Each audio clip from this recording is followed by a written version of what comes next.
우리가 원소를 배우잖아. 보통. 그거랑 이제 연결해서 오늘 수업 내용이 진행이 된다고 생각하면 좋을 것 같은데,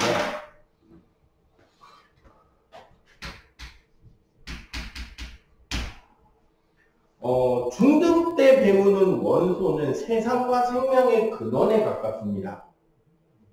그래서 세상을 이루고 있는 물질 플러스 생명체에 대한 고려가 진행이 되고, 그래서 보통 이런 소의 가장 대표적인 게 물이라고 한 탈레스, 그 외에 뭐 불이라고 한 헤라클레이토스, 공기라고 말한 아낙시멘스 등이 있습니다. 뭐 쓸데없는 이야기로 피타고라스는 숫자가 원소다라고 우기기도 했어요. 그 다음에 사원소에 이르러서 아까 말한 그 물, 불, 공기라고 따로따로 이야기한 학자들의 자기 의견을 합쳐서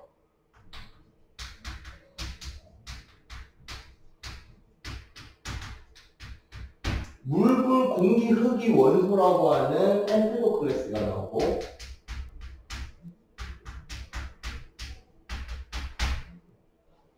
조금 다른 이야기를 하는 학자로 아톰이 원소다라고 해요. 입자라는 입자 플러스 진공을 주장한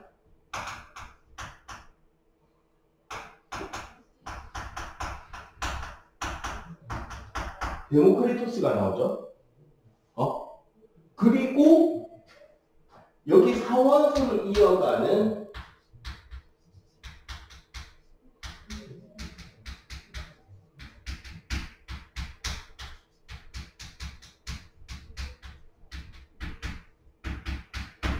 진공이 없다라고 이야기를 하는, 입자라고 하면 분명히 입자와 진공이 존재할 수밖에 없잖아. 근데 진공이라는 게 존재하지 않는다라고 하는 사원소의 변환 이야기는 뭐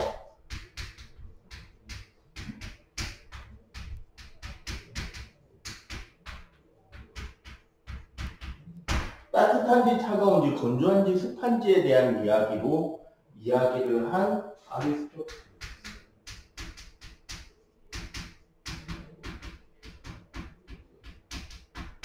그리고 여기서 변환이라는 아이디어를 가지고 빠져나온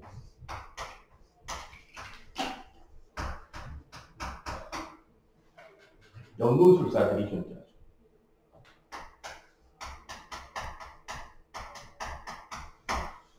요게 우리가 이제 이야기한 중등 과정에서 배우는 원소론이에요.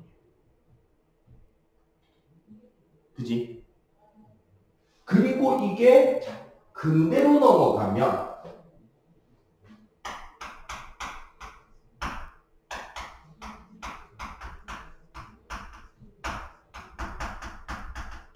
보일이 제2자관 실험을 합니다.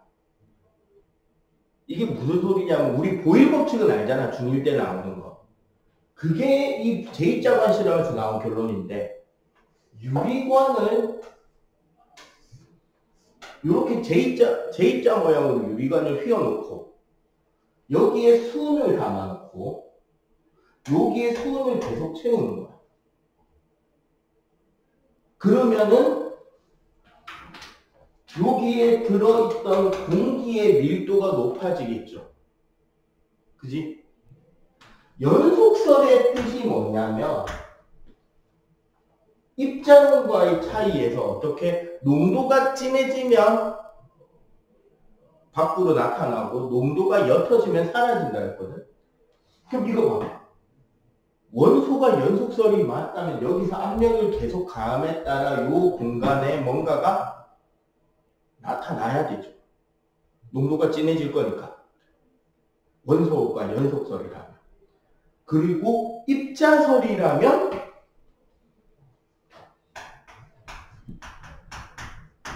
압력과 부피의 곱이 일정한 상태가 나올 수 있어요. 입자 사이의 간격이 줄어드는 겁니다. 즉 진공의 양이 줄어드는 겁니다. 진공의 양이라는 것도 좀 웃기긴 한데 빈 공간의 감소로서 만들어질 수 있는 개념이 이거란 말이에요. 근데 우연하게도 우연이 아니죠. 실험을 했던 수온을 채워서 실험을 했던 이 공식이 딱 근사하게 공식대로 가네요. 그러면 입자가 일단 아니구나 되지. 그리고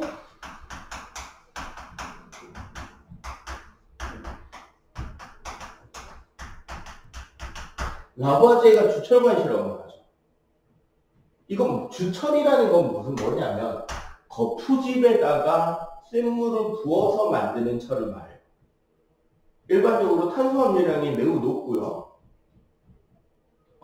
우리나라에서 주철이라고 하면 뭐를 생각하면 되냐면 가마솥 생각하면 주철입니다. 그 가마솥의 소재로 만든 쇠파이프에 여기에 물을 붓는데 얘를 엄청나게 가열해 놓고 보니까 여기서 뭐가 나오더라? 수소가 나오더라. 이 주철관 실험의 핵심은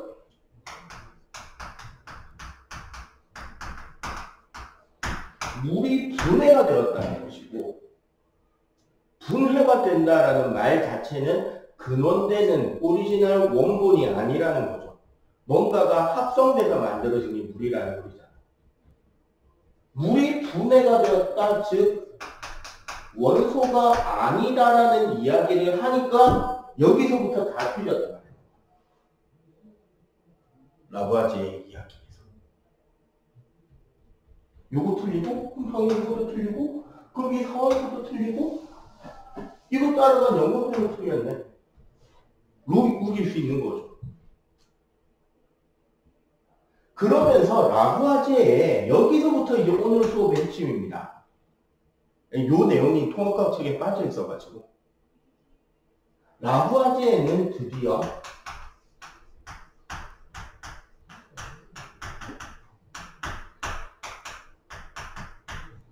더 이상 분해되지 않는 물질을 원소라고 지칭합니다. 가장 근본이 되는 물질, 구성요소. 그러면서 라부아제에는 결국은 33종의 원소를 분해해서 발표해요. 다른 물질을 끊임없이 분해해서 총 33가지의 원소를 발표하면서 얘네들을 4개의 그룹으로 묶어버립니다. 여기 이제 보통 이제 지금 입장에서 좀 해설을 하자면 이 4그룹이 금속, 비금속 고체, 기체, 그리고 뭔가 애매한 물질이었는데 지금 보면 산화물이에요. 산화알루미늄, 산화교소, 산화마그네슘 이런 것들이 포함되어 있던 그런 물질들을 분류합니다. 물론 이 안에는 원소가 아닌 녀석들, 아까 말한 탄화물 3가지랑 빛, 열 같은 에너지 개념도 원소인 줄 알았어요. 라고 하지. 어쨌거나 더 이상 분해되지 않는 것이 원소다라고 하는 근대화학의 스타트점이 여기서 섭니다. 그럼 이제 우리는 이야기할 수 있죠. 현대적 개념의 원소는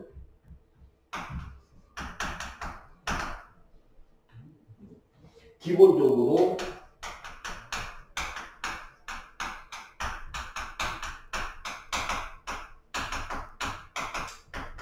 어떤 물질을 이루는 기본 성분이죠. 참고로 원소랑 원자랑 구별할 줄 아냐? 어떨 때 우리는 원소라고 말하고 어떨 때 원자라고 말하나? 구별하는 기준. 언제가 원소고 언제가 원자게.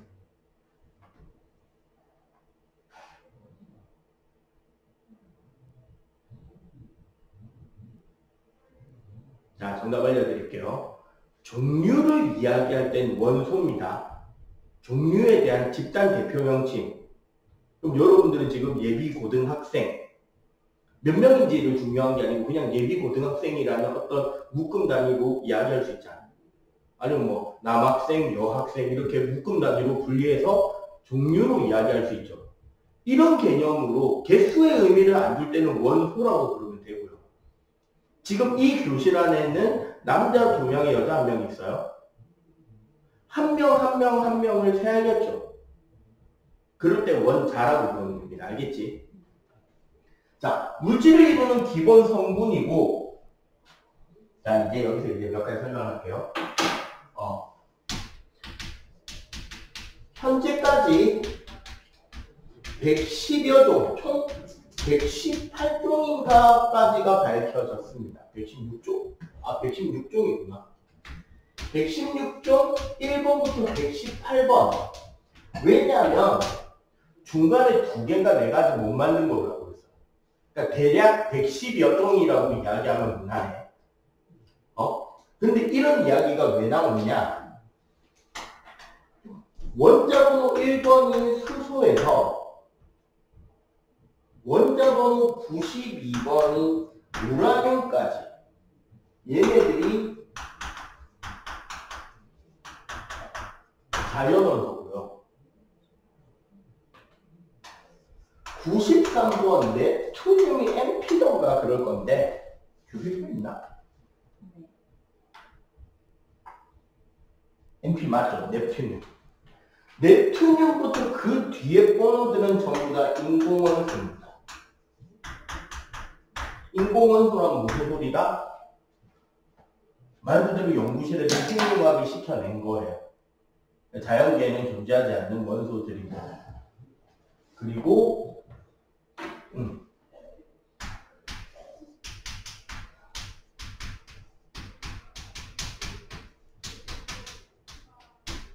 일반적으로는 원소들이 결합하게 되면서 우리가 분자가 되거나 결정성 고체가 되거나 하면서 보통 우리가 물질을 이루게 되죠. 그러면 우리가 원소들의 개수보다 물질의 종류는 당연히 뭐 할 수밖에 없다? 훨씬 많을 수밖에 없다. 이게 실제 100여 개면 된다는 거죠. 오케이?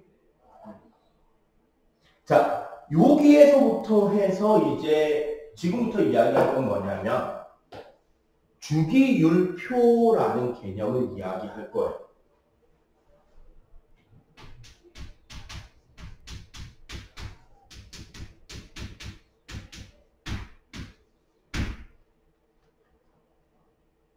요 단어를 이렇게 좀 하고 넘어갈게요. 주기율표.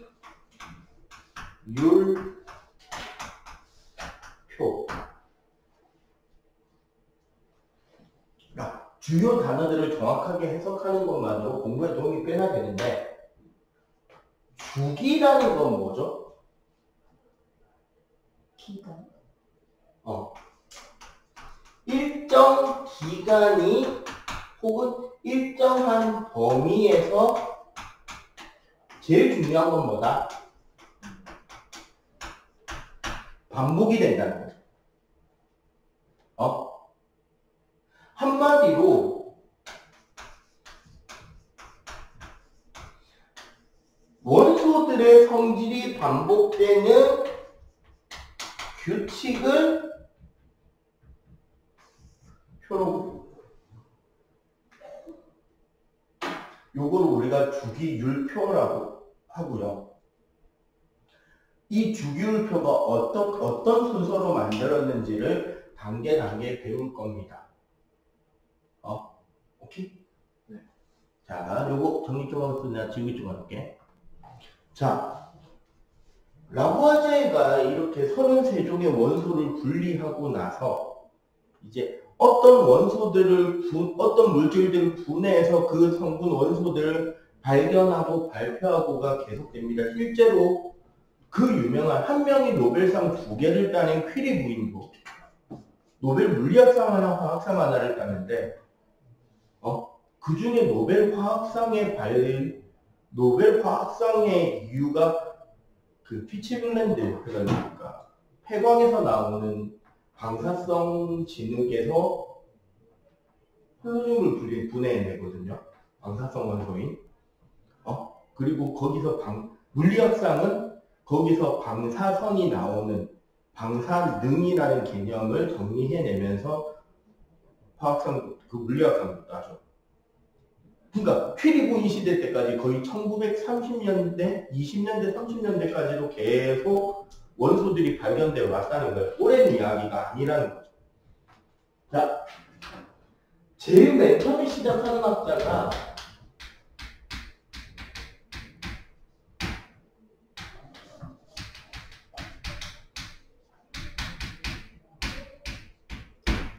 데베라이너라는 학자가 새쌍원소라는 걸 발표합니다. 예, 새쌍원소의 가장 대표적인 게 얘네들이에요. 리튬, 나트륨, 칼륨. 여기서 이제 재밌는 게 뭐가 나오냐면 원소들을 그냥 질량 순서대로 나열을 하고 이제 발견된 원소들은 성질이 비슷한 원소들이 발견이 되는 거예요. 리튬, 나트륨, 칼륨의 성질이 되게 비슷해. 조금씩의 그 반응성의 강약 차이는 있지만 거의 비슷하게 반응을 했단 말이야.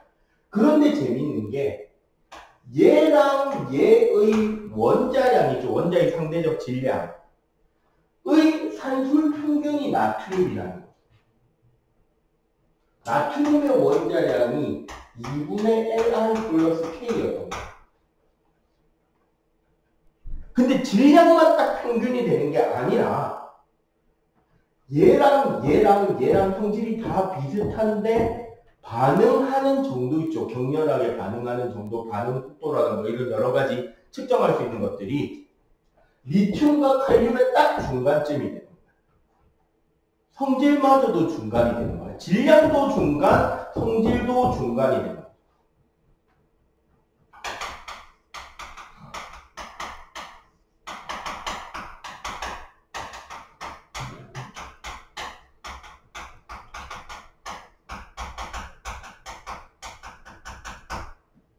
근데 이런 새쌍원소가 얘네들만 나오는 게 아니라 계속 발견이 되더라고요. 마그네슘, 칼슘, 프론튬, 염소, 브로민, 아이오딘.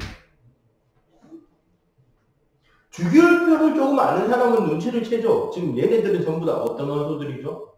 지금에 와서 이야기한다면 같은 족인 거예요. 중심원소가 질량이 성질이나 질량이 평균인데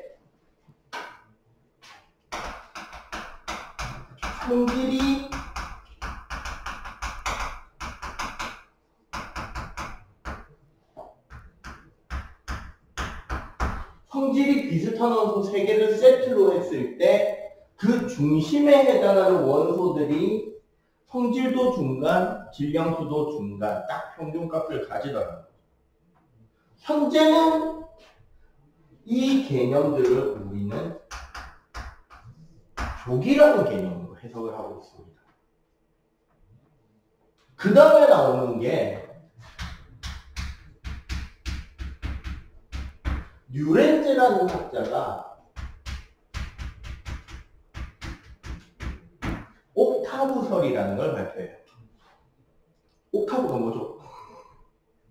가쁜 음악 시간.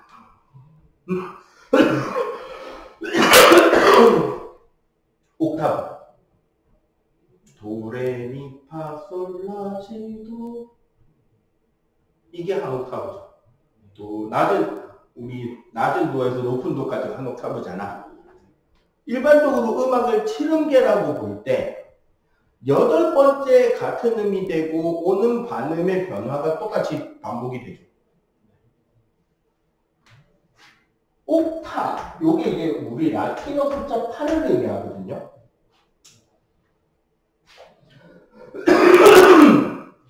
정리하자면 원소들을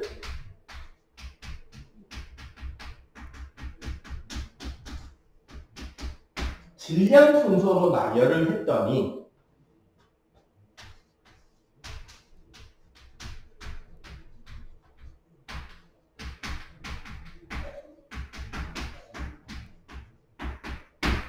8번째에 비슷한 성질이 나온다는 게 옥타브설이에요. 지금은 8번째가 아니라 9번째예요.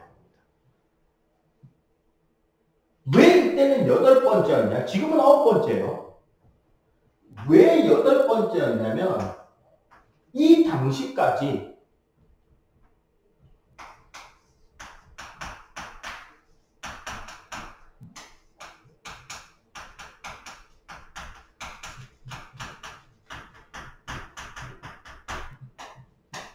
18조 원소들이 대부분 미발견돼 있었어요. 미발견 될 수밖에 없어. 왜 미발견인지 설명할 수 있을까? 앞에서 나온 이야기라서 지금 이야기를 하는 거예요.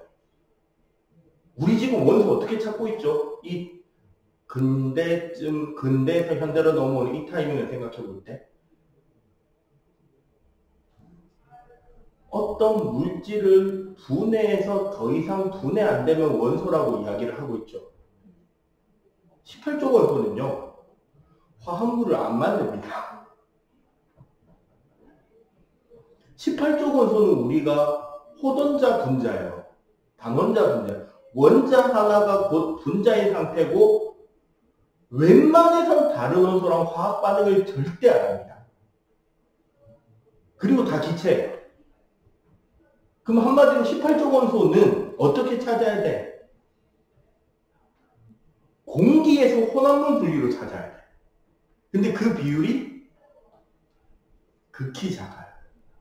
그나마 18조 원소 중에 제일 많은 게 아르곤이 대기의 0.3% 정도 있을걸? 네온이나 뭐 이제 다른 거는 더 심하게 적고. 그러니까 18조 원소가 미발견이니까 이렇게 되는 거예요. 현재 우리 주기율표 생각해봐봐. 리튬, 베릴륨, 중소, 질소, 리튬, 베릴륨, 중소, 탄소, 질소, 산소, 플로린, 네온이 없이 나트륨이 8번째로. 그리고 나트륨부터 나트륨, 마그네슘, 알루미늄, 규소, 인황, 염소, 아르곤 건너뛰고 칼륨이 8번째로. 이해가 돼요? 그러니까 8번째 비슷한 성질이 나온다는 거는 한마디로 7개 원소를 마디로 해서 반복이 되는 거야. 성질이. 원소 7개도 한 세트가 돼서 반복이 되는 거야. 마치 음계처럼.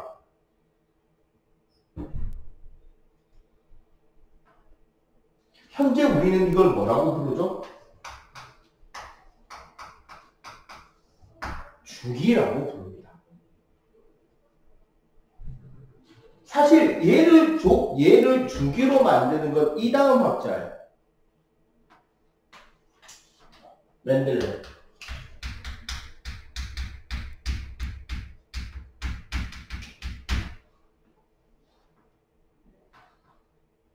맨델레프는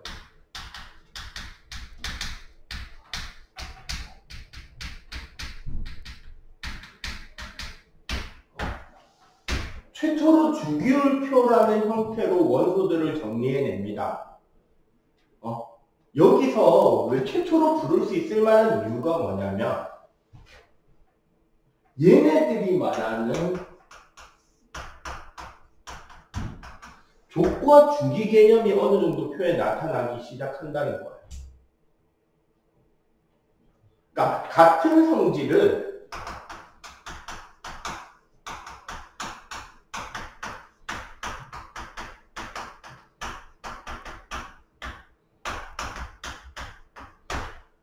비슷한 성질을 가진 원소들을 같은 줄에다가 정렬할 수 있도록 표를 만들고요. 그 이전 학자들이 못했던 걸 해냅니다. 바로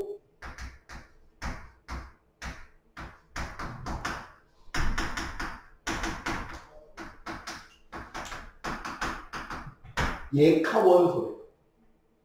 이건 뭐냐면, 자 봐봐. 새쌍원소설과 옥타브설을 바탕으로 볼 때 그 이전의 학자들도 표의 형태로 정리하려고 했단 말이야. 근데 그 이전의 학자들은 제대로 인정이 안 되는 게 뭐냐면 미발견 원소가 있는지 없는지 모르는 상태에서 그냥 땡겨 붙여서 적었어. 멘델레이프는 최초로 미발견 원소, 아직 발견이 안 된 어떤 원소를 예카원소라고 명명을 하고, 뭐 예카저만, 예카실리콘, 예카미소 이런 식으로 정의를 하고,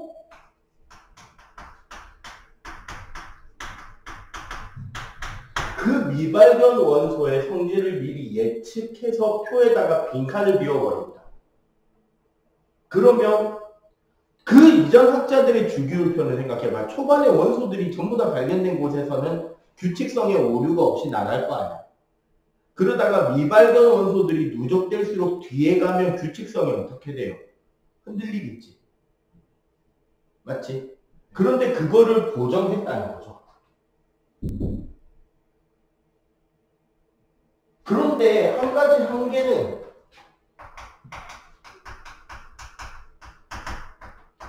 여전히 질량순으로 나열하고 있습니다.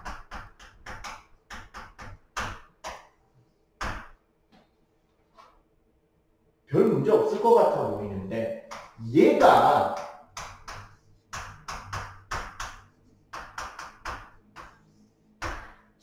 원소가 발견되면서 오류가 나와요. 극단적인 예로 칼륨하고 아르곤하고 질량이 비슷해. 그리고 동위원소들이 발견이 되면서 질량순이라면 동위원소는 다른 원소가 되죠. 그지? 18조 원소와 동위원소 때문에 오류가 생기기 시작합니다. 그럼 그거를 바로잡은 학자가 이제 뭐다? 최종 버전이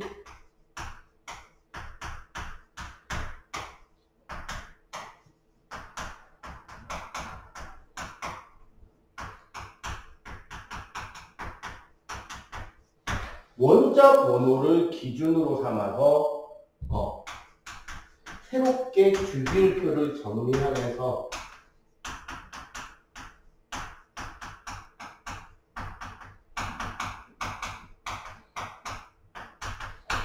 현재 우리가 쓰고 있는 주기율표의 가장 기본 모델입니다. 그리고 여기서 중요한 건 이 원자 번호라는 게 양성자 개수였으면 동시에 뭐의 수이기도 하다? 중성 원자일 때 잠자의 개수 순서였다.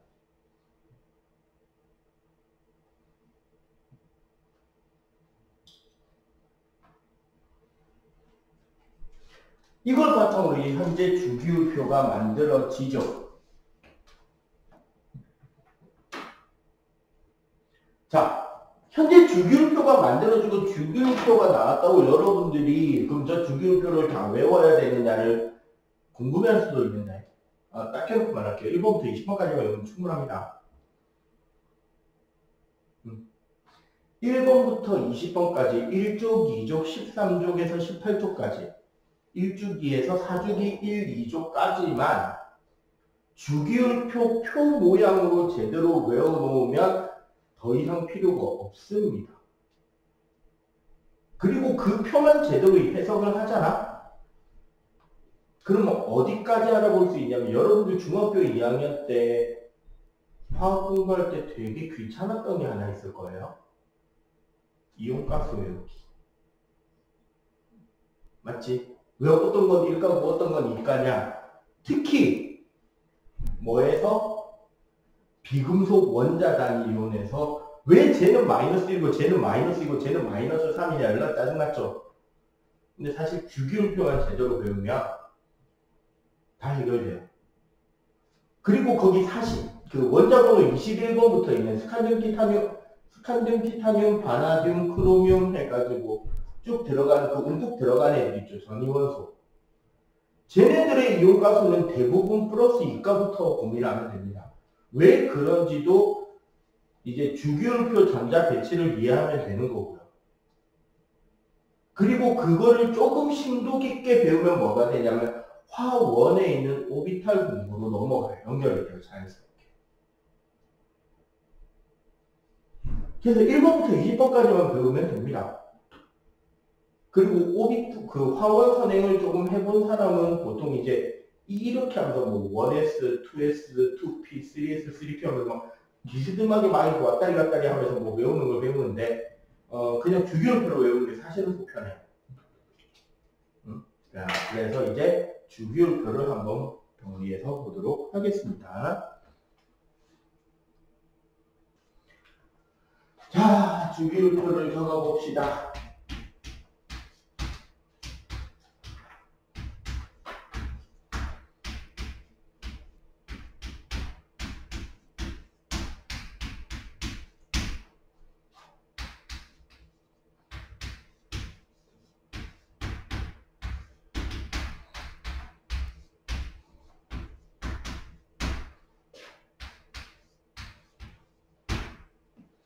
자, 주기율표입니다.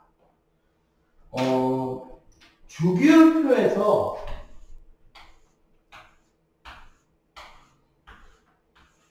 같은 세로줄을 족이라고 그래요.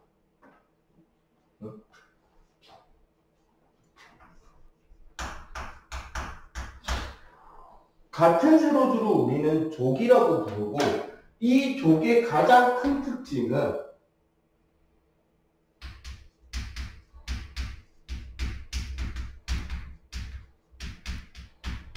최외곽 궤도를 도는 전자, 보통 우리는 얘를 반응하는 전자라는 뜻에서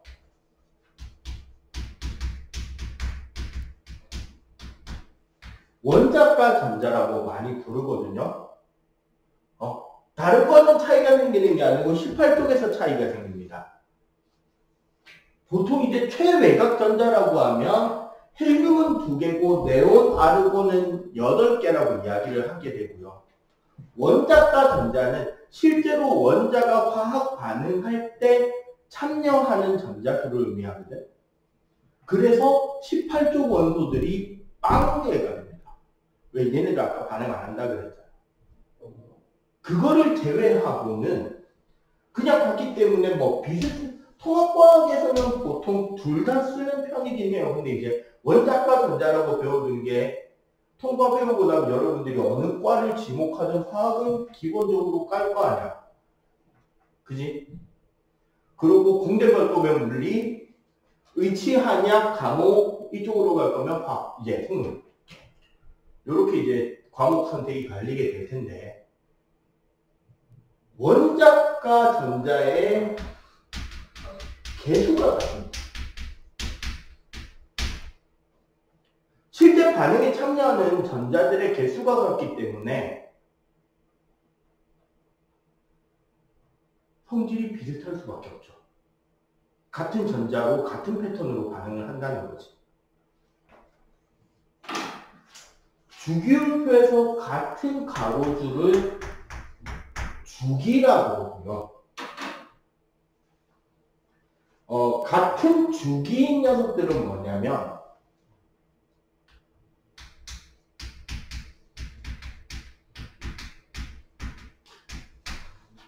바닥 상태라 그래서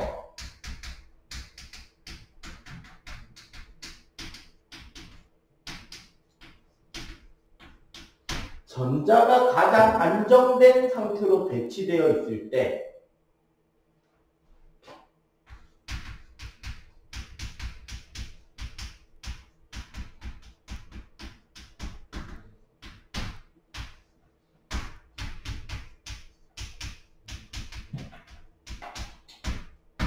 전자 껍질이라고도 하고 전자 궤도라고도 하는데 전자가 채워져 있는 전자 궤도 수가 같습니다. 그 주기 개수가 껍질 개수인 거야. 그게 사실 선생님은 이 주기율표를 그림으로 보여주는 편이에요. 어떤 개념이냐면 잘 봐봐. 여기 이제 우리 핵이 있죠. 핵을 중심으로 전자들이 궤도를 돕니다.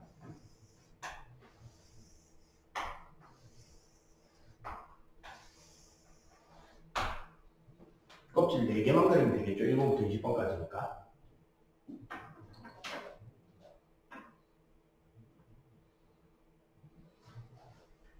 잘 봐봐. 첫 번째 껍질에는 수소랑 헬륨이 들어가서 완성이 돼요. 두 번째 껍질부터는 전자들이 이제 쭉 들어가죠. 리튬, 베릴륨, 금속, 탄소, 질소, 산소, 플로린, 네온이 들어가면서 8개가 꽉 차요. 왜 이렇게 선생님이 전자 배치를 왔다 갔다 하냐면 그냥 그겁니다. 전자끼리 싫어한다는 걸 티내고 싶어서 그래요. 순서대로 그냥 삥 돌리는 게 아니라 일부러 그냥 이렇게 해보는 거야. 그럼 봐봐. 나트륨, 마그네슘, 알루미늄, 규소, 인, 황, 염소,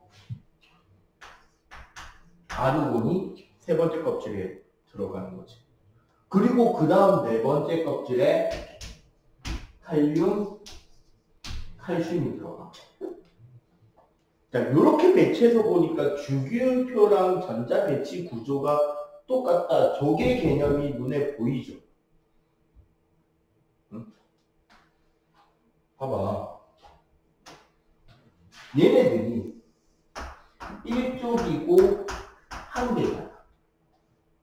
원자과 전자가. 헬륨 빼고 얘네들이 2족이고 2개. 자, 여기 13족 3개, 14족 4개, 15족 5개, 16족 6개, 17족 7개,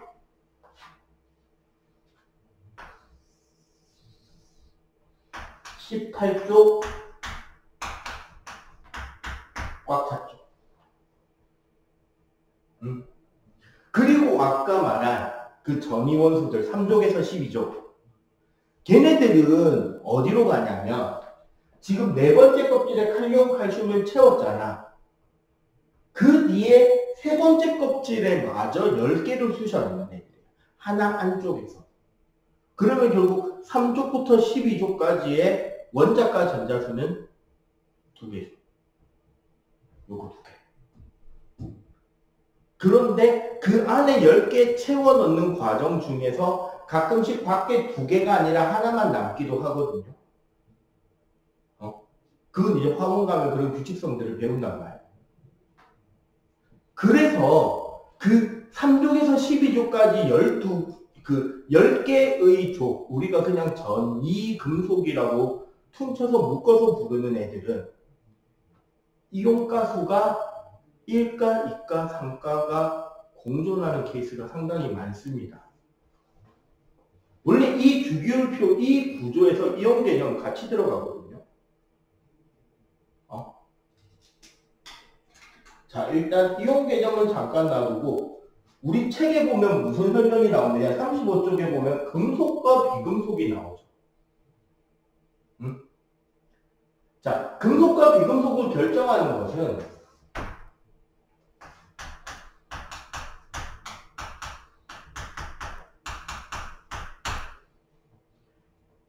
이 하나의 힘 때문이에요. 바로 전기력, 정전기적 인력, 쿨롱힘. 중학교 2학년 1학기 때 정전기 하면서 살짝 배우는 거. 공식이 어떻게 생겼냐면 비례상수 K에 R제곱에 Q1 곱하기 Q2거든? 전기력 공식이. 근데 여기서 잘 보세요. 여기서 R은 원래 뭐다?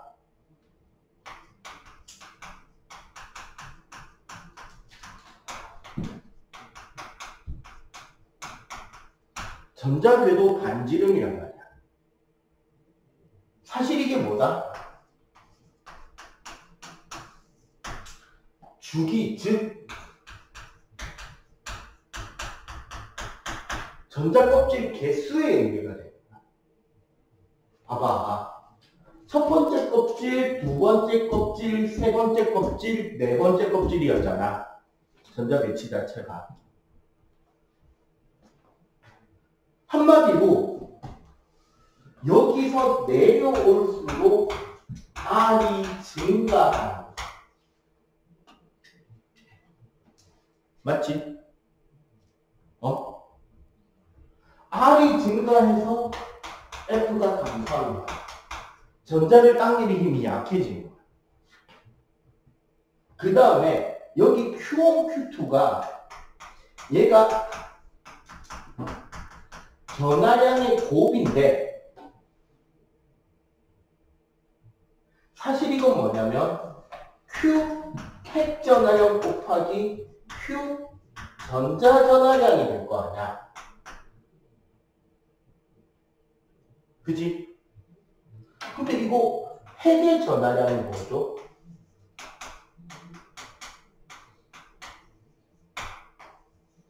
원자 번호네. 그지? 한마디로 주기율표에서 왼쪽으로 갈수록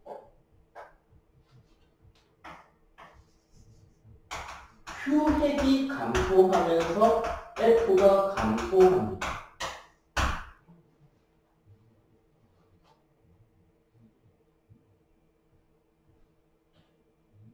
원자번호 1번부터 20번까지만 놓고 이야기를 하잖아요. 그럼 이 중에 우리가 금속이라고 부를 수 있는 애들은 7개예요.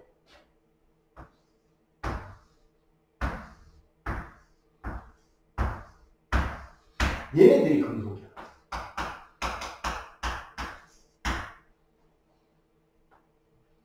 금속 원소들은 주기율표 왼쪽 3에서 12족이 끼어들면 센터까지 차지하고요. 그리고 가급적이면 밑으로 내려가 있어요. 그 말은 F가 감소하고 있는 것이 사실 금속의 성질인 거야. 이해가 돼요? 금속은 F가 감소한다. 무슨 소리다? 원자 핵이 전자를 자기 쪽으로 잡아 당겨오는 힘이 약하다. 그치? 전자를 당겨오는 힘이 약하다. 그러면 저절로 어떻게 될 수밖에 없다? 화학 반응할 때 얘 전자를 자기 쪽으로 당겨올 수 있을까? 집어버릴까? 버리게 된다. 그렇게 전자를 내팽개치고 양이온이 돼버려요. 금속은. 왜? 사실 봐봐. 뒤에 가서 우리가 다음 챕터에서 이야기를 할 거였는데, 얘네들이 봐봐. 최연소 전자가 1개죠. 얘네들이 2개, 얘네들이 3개, 4개, 5개, 6개, 7개, 얘는 빵개라 그랬잖아. 1조 원소들은 전자 1개만 버리면 18조 원소의 전자 배치가 되죠. 맞지? 그 껍데기가 없어지니까. 제일 바깥 껍데기가. 2조 원소들은 2개 갖다 버리면 그 껍데기가 없어지니까 18조하고 같은 매체가 되잖아. 알루미늄은 3개 갖다 버리면 18조하고 같아져 버리죠. 그지? 그러니까 얘네들은 1가 양이온, 얘네들은 2가 양이온, 알루미늄이 3가 양이온이에요. 주기율표만 알고 있으면 사실은 이온가스 외우는 거 그 개고생을 덜 해도 됐다는 거죠. 그래서 전자를 내다 버립니다. 그럼 우리가 소위 금속이라고 하는 상태는 어떻게 되느냐?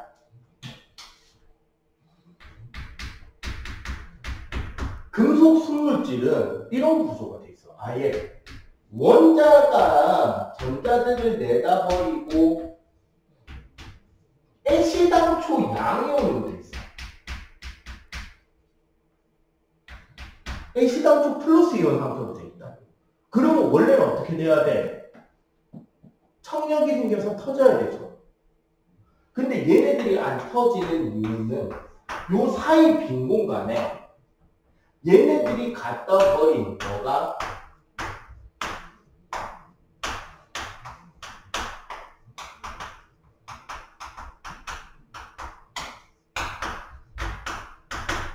자유전자들이 멈춰 있는 게 아니고 원자에 속박되어 있는 게 아니고 양이온이 되면서 갖다 버려진 자유전자들이 매우 빠르게 움직여 다니면서 양이온을 붙여주는 접착제가 돼요. 그럼 쟤네들은 고정된 결합이야? 다이내믹하게 움직이는 동적인 결합이야? 동적인 결합을 하고 있죠. 그러니까 우리가 알고 있는 금속의 모든 성질이 자유전자기에서 만들어져요. 전기가 통하겠죠. 전자가 움직여 다니니까. 맞지? 여러분들 중학교 2학년 말쯤에 열 배울 때 열전도 배웠잖아요. 이웃한 입자들끼리 충돌에 의해서 열에너지가 전달된다라고 배웠을 거야. 근데 금속은 전자들이 먼저 다음 원자를 때려버립니다. 에너지를 더 작게 받아도 날뛸 수 있고 가볍잖아. 그러면은 금속이 비금속보다 열 전달률도 어떨까? 빠르겠죠. 저 전자들은 외부에서 들어오는 빛을 자기가 머금었다가 자기가 가진 고유 진동수에 맞춰서 뱉어요. 이게 뭐냐면 금속의 광택입니다. 아까 동적인 결합이라고 그랬잖아. 그러니까 얘네들은 꺾으면 휘어지고 열을 좀 가한 게 쭉 잡아당기면 엿가락처럼 쭉 늘어나고 열을 좀 가하면서 두들겨주면 얇게 펼 수 있어요. 열을 가하면 어떤 장점인데 전자들이 더 미쳐 날뛰니까 잘 붙여준단 말이에요. 그래서 휘어짐, 뽑힘성, 펴짐성, 소위 연성과 전성이 뛰어난 물질이 되는 거예요. 비금속들은 대부분 전기가 안 통하죠. 왜? 뭐가 없어서? 자유전자가 없어서. 이해가 돼요? 근데 그 자유전자라는 게 생길 수 있는 조건은 사실 뭐야? 전자를 당기는 힘이 약하다예요. 애시당초 원소 성질이 이 전자를 잡아놓는 힘이 약하니까 자유전자를 만들게 되고 이 자유전자에 의해서 붙어있는 결합이 금속의 결합이에요. 그게 금속의 성질인 거죠. 공통성질. 그럼 바로 누가 만들어주는 성질이다? 자유전자가 만드는 성질이다라는 게 금속의 성질인 거예요. 그러면은 봐봐.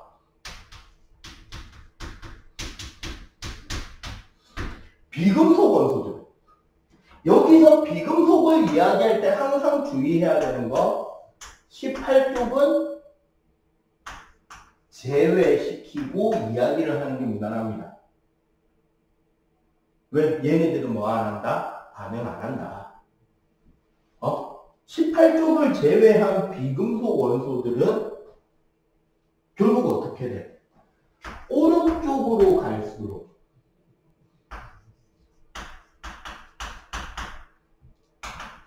핵 전화량이 증가하죠. 맞지?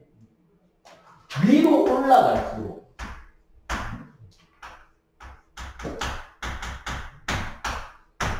R이 감소하잖아. 18쪽 원소 제외하고 결국 플로린이 힘이 제일 세겠네. 맞죠?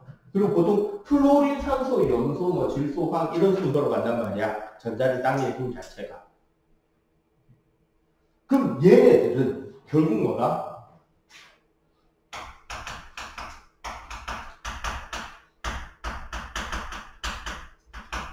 비금속 성질은 전자를 얻기 쉬운 금속을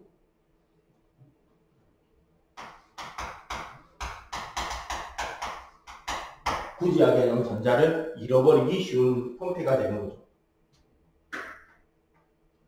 오케이?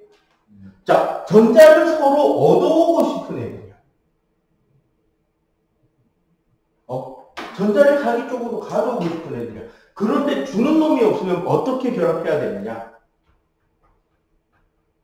얘네들은 그래서 기본적으로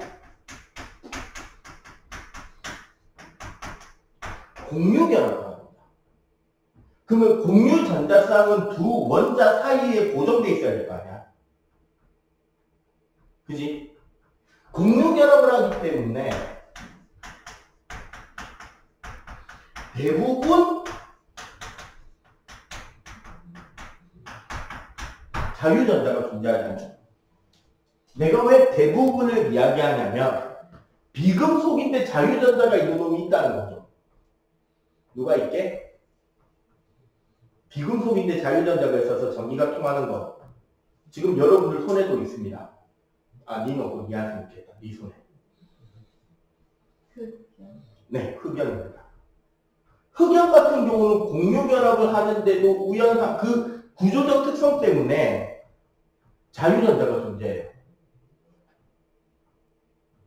그래서 흑연은 전기가 통하죠. 열도 꽤나 잘 통합니다. 대신에 또 흑연과 똑같은 원소인 탄소로 이루어져 있는데 전부 다 공유결합을 하고 있는 물질이 있어요. 여자들이 특히 좋아하는 물질이죠.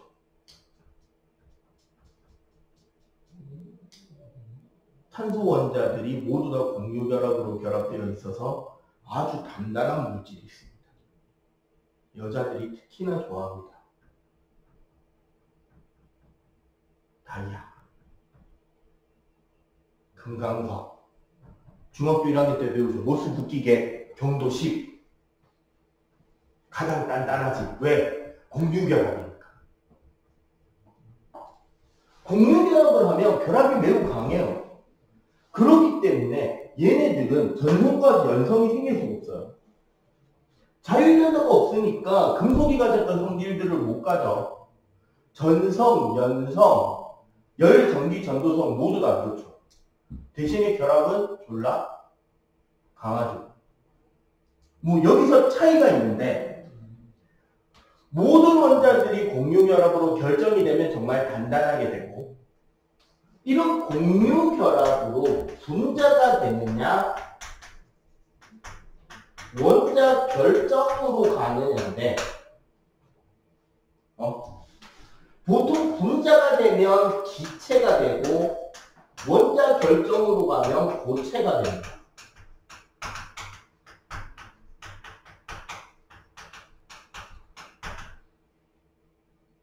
왜냐하면 하긴 여학생들을 비하하는 바로는 아닌데 남학생과 여학생의 차이를 보통 이야기할 때 내가 자주 언급하는 특성이거든요.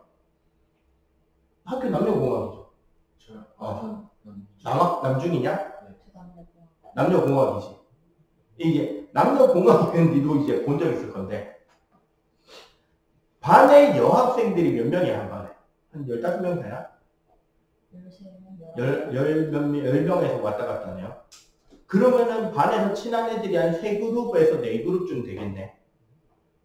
여학생들 보면 한 3명, 4명씩 되게 친한 애들이 똘똘 뭉쳐있죠. 그지? 그리고 걔네들은 그 좀 이제 너희들이 잘 모를 만한 약간은 지나간 영화인데 영화 써니에 나오는 대사 하나로 그 형태를 규정짓습니다. 우리 중 하나를 건드리는 건 우리 모두를 건드리는 거야. 그 정도로 친합니다. 매점도 같이 가고 화장실도 같이 가고 그지? 맨날부터 다르잖아. 근데 재밌는 건 남자애들이 참 이해 못하는 거 친한 애들 그룹이 있고 친한 애들 그룹이 있잖아. 그럼 남자애들은 보면 이 그룹에도 속하고 이 그룹에도 속하면서 막 어울려 놀면 한 10대 명씩 같이 놀기도 하잖아요. 절대 그런 거 없죠. 그룹끼리 결합력이 너무 강하니까 이 그룹과 이 그룹 사이에 인력이 약한 거야.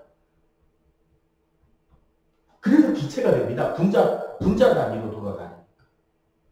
근데 전부 다 공유결합을 하면 아까 말한 것처럼 다이아몬드처럼 엄청나게 단단. 혹은 흑연은 자유전자로 결합되어 있는 부분이 약한 거고 영국의 어떤 대학교에서 흑연에다가 스카치 테이프 붙여다 뗐다 놀이를 하다가 그래핀이라는 걸 발견하거든요. 우리 뒤에 가면 아마 탄소 화합물하고 신소재 하면서 배우게 될 건데 얘는 정말 단단합니다. 그래핀을 말아서 만들어 놓은 탄소 나노튜브 같은 경우는 실처럼 뽑아낼 수 있는데 우리 머리카락 굵기의 실 하나면은 광안대교 받치고 있는 그 쇠사슬 와이어, 굵은 와이어를 대체할 수 있을 정도로 강해요. 그만큼 결합이 강한 게 곡류결합이에요. 그러다 보니까 힘을 주면 어떻게 돼버려요? 부러져 버리죠. 왜? 휘려고 하면 전자끼리 너무 가까워져가지고 반발 때문에 터져버려요. 그게 금속과 비금속의 차이. 알겠어요? 근데 사실 금속, 비금속 차이라는 건 결국 뭐야? 전자를 당기는 힘의 차이죠. 1번부터 20번까지는 지금 보다시피 비금속이 훨씬 많습니다. 주기율표 전체를 보면 비금속이 훨씬 적어요. 이제 그 3에서 12종이 다 금속이라서 그러는데. 그래서 비금속들은 오른쪽 위쪽에 집중되어 있죠. 수소 같은 경우는 비금속입니다. 근데 이제 전제 배치 특성상 여기가 더 가까워서 여기에 있는 거라고 생각하면 돼요. 오케이?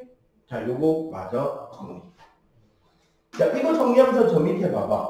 어디에 쓰이느냐? 알루미늄은 오일, 구리는 전선, 철은 건축자재, 수소는 우주왕복선 연료, 질소는 식품 포장용 충전 기체, 성냥에는 인, 발화가 되는, 열을 가했을 때 발화된 효과가 있어서 우리 성냥 대가리에 이제 발라놓는 거고, 질소를 식품 포장용 용기에 넣는 이유는 질소는 3중 곡류결합을 한단 말이에요.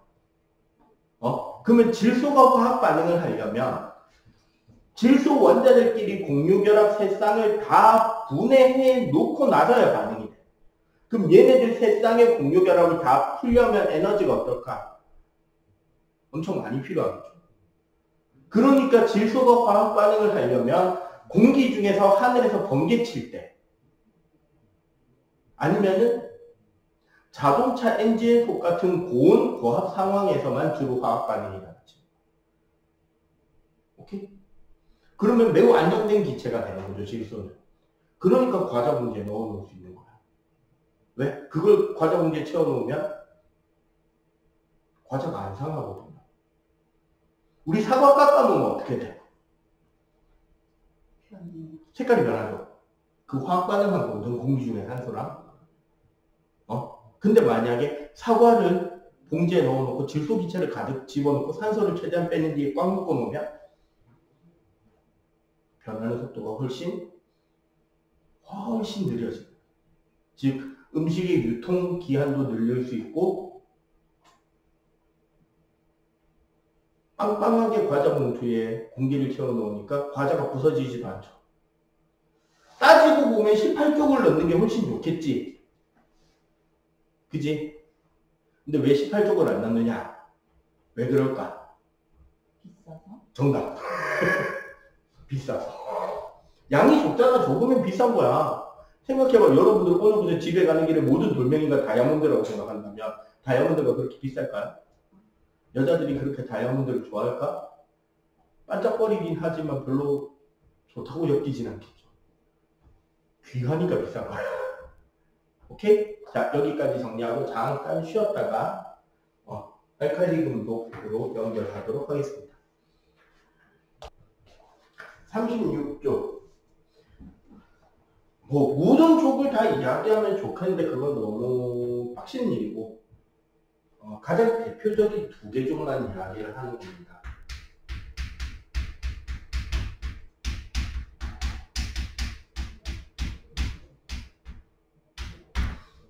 알칼리 금속 1조 원소들입니다. 수소 뺀 거예요. 금속이니까.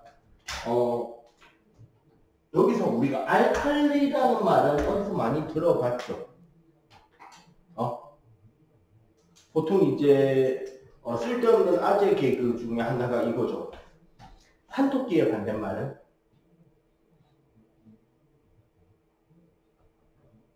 알칼리 토끼. 염기성을 우리가 알칼리성이라 그러죠. 산토끼, 죽은 토끼, 산토끼, 판토끼, 산토끼, 지토끼, 산토끼, 알칼리 토끼.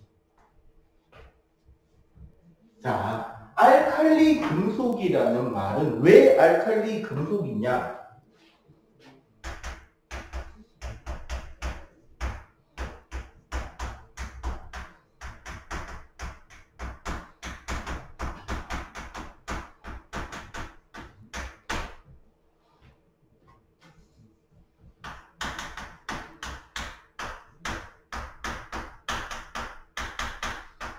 금속인데도 불구하고 반응성이 너무나 뛰어나서 물에 녹아서 염기성이 됩니다.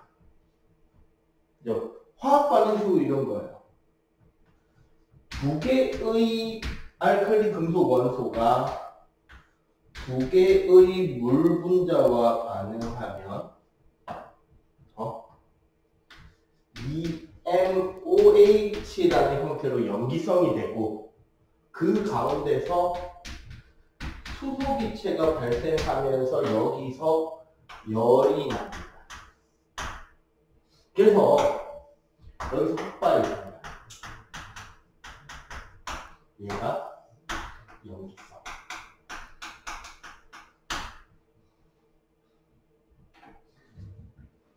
이렇게 물에 녹아서 반응이 일어날 정도이기 때문에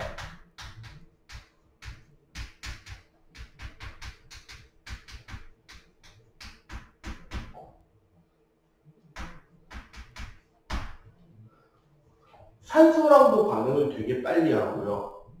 물하고도 반응을 하기 때문에 보통 우리가 벤젠이라든가 혹은 양초 제조가 뭐였지? 갑자기 또 기억이 안 나. 요즘에 너무 까먹었을 거예요. 파라핀에 보면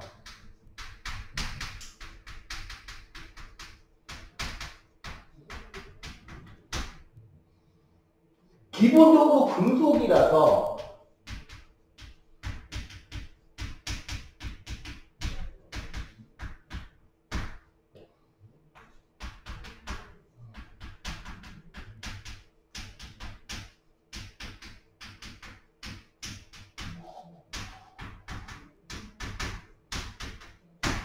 원래는 전부 다 공통적으로 은백색의 광택을 띠는데 바로 산소랑 결합하면서 산화물 피막이 생겨요. 그래서 때가 끼는 것처럼 확 색깔이 어두워져. 얘네들은 보통 이제 과학 관련 유튜브 컨텐츠 찍는 사람들이 초반 어그로용으로 제일 많이 찍는 영상 중에 하나가 이거였어요. 나트륨 덩어리를 수조에다 던져 넣으면 어떻게 되나. 학교 운동장에서 실험하는 유튜버들도 있었고요. 학교 과학 선생님들. 아니, 과학 동아리 선생님들. 아니면 진짜 어디 강둑 이런 데 있잖아. 그런데 한쪽 구석에서 세수대어 놓고 핸드폰 삼각대 세워놓고 나트륨 덩어리 딱 까서 불에다 던져놓고 졸라 뛰는 거지. 그럼 진짜 팡 하고 터집니다. 자, 기본적으로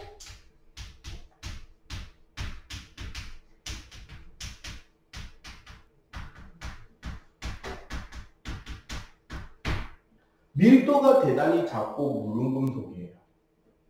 밀도가 작을 수밖에 없는 게 봐봐. 우리 아까 여기 주기율표에서 같은 가로줄이 원자의 전자기도 반지름을 상징하는 주기가 된다고 그랬잖아. 근데 정확하게 말하면 18조 원소를 제외하고 나면 왼쪽이 제일 크고 오른쪽으로 갈수록 점점 작아져요. 원자 크기가. 전자를 당기는 힘이 강해지니까. 그리고 같은 주기, 즉 같은 전자 껍질에서 오른쪽으로 갈수록 핵이 더 무거워지죠. 원자 번호도 커지고 그만큼 중성자도 많아지니까.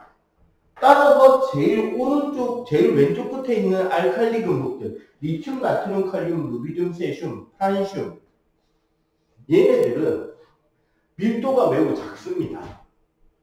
그리고 아까 자유전자에 의해서 원자들끼리 결합을 시켜준다고 그랬잖아. 그지? 원자 한 개당 자유전자 하나 나오죠, 얘네들은. 그럼 자유전자 개수가 상대적으로 원자는 큰데 자유전자는 부족하잖아. 그러니까 결합력이 약해요, 원자들끼리 사이에. 그래서 대단히 무른 금속입니다. 어느 정도로 약하냐? 리튬이나 나트륨을 커터칼로 자르면요, 지우개 자르는 느낌 나요. 리튬은 좀 지우개 중에 좀 땡땡한 지우개 있잖아. 그리고 나트륨이나 칼륨 같은 경우 되게 무른 지우개 자르는 겁니다. 커트칼로 지우개 자르는 정도로 슥 하고 잘립니다. 그리고 밀도가 작기 때문에 물에 떠요. 그래서 얘네들 물에다 집어넣으면 코딱지만큼 잘라서 보통 학교에서 실험하거든. 그럼 시험관이 얘도 물 안에 안 가라고 탁 돕니다. 이 위에 떠서. 왜? 수소기체 발생하면서 계속 밀어내거든요. 그리고 물에 녹으면 염기성이 되죠. 일반적으로 아까도 말했듯이 리튬, 나트륨, 칼륨, 루비디움, 세슘, 프란슘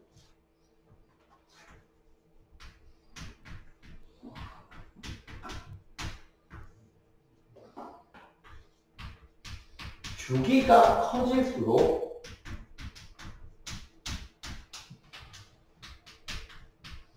반응성도 커집니다.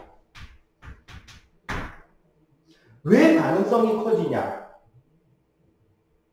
아까도 이야기했다시피 금속의 반응은 전자를 버림으로써 시작하잖아. 주기가 커질수록 전자를 당기는 힘은 약해지죠. 맞지? 그러면 당연히 전자를 더 쉽게 버릴 수 있으니까 더 쉽게 반응해 버리는 거예요. 얘네들이 뭐다? 알칼리 금속이다.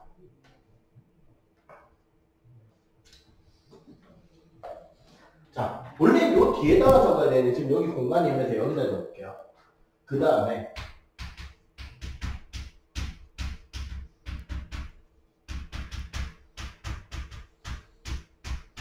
17쪽 원소들을 할로젠이라고 합니다. 할로젠이라는 뜻은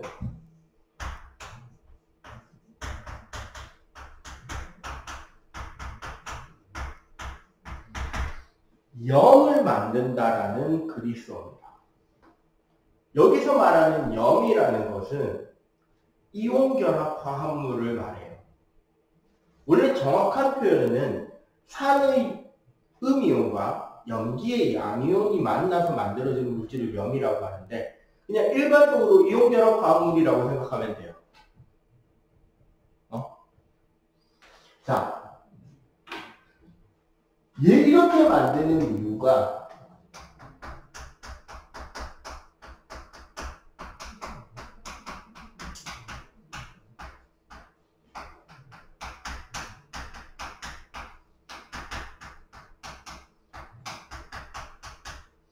알칼리 금속들과 매우 격렬한 반응이 일어납니다. 극단적으로 이렇게 돼요. 빛이 가해지지 않고 극저온에 가까운 그런 진공으로 이루어진 용기 속에 나트륨을 올라가고 용수기체를 불어넣잖아. 그것만으로도 반응을 해요. 금속과 기체가 한 공간에 존재해서 맞닿아 있다는 것만으로도 반응이 가능할 정도. 그리고 그 반응이 매우 격렬해서 막 불꽃이 튀면서 반응이 일어나요. 그리고 반응이 끝나고 나면 흰색 고체 결정을 만들거든요. 그거 먹으면 짜. 그냥 나트륨 덩어리에 염소 부어 넣는 것만으로도 소금이 만들어요. 염화나트륨이 생겨요. 그 정도로 격렬하게 반응합니다. 할로젠은 기본적으로 이원자 분자 상태로 존재합니다. F2, Cl2, Br2, I2 좀 되는데 색깔 자체도 이쪽이 연하고 여기가 좀 더 진해져요. 연한 황토색, 노란색, 젓갈색, 보라색 이렇게 진해지는데 특징은 얘네들은 기체, 얘는 액체, 얘는 고체인데 승화가 됩니다.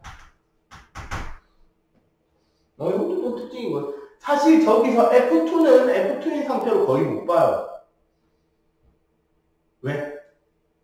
왜 F2는 F2인 상태로 보기가 힘들까?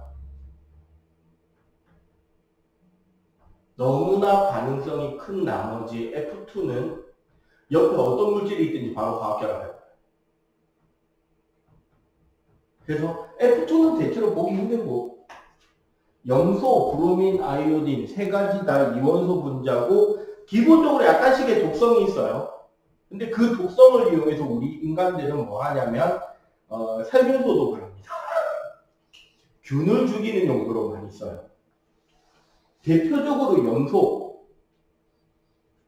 2차 대전 때 독일이 유대인 학살할 때, 나치 독일이 유대인 학살할 때 쓴 독가스가 염소고, 현재 우리 일상생활에서 염소 기체를 가장 잘 쓰는 곳은 수돗물 소독이죠.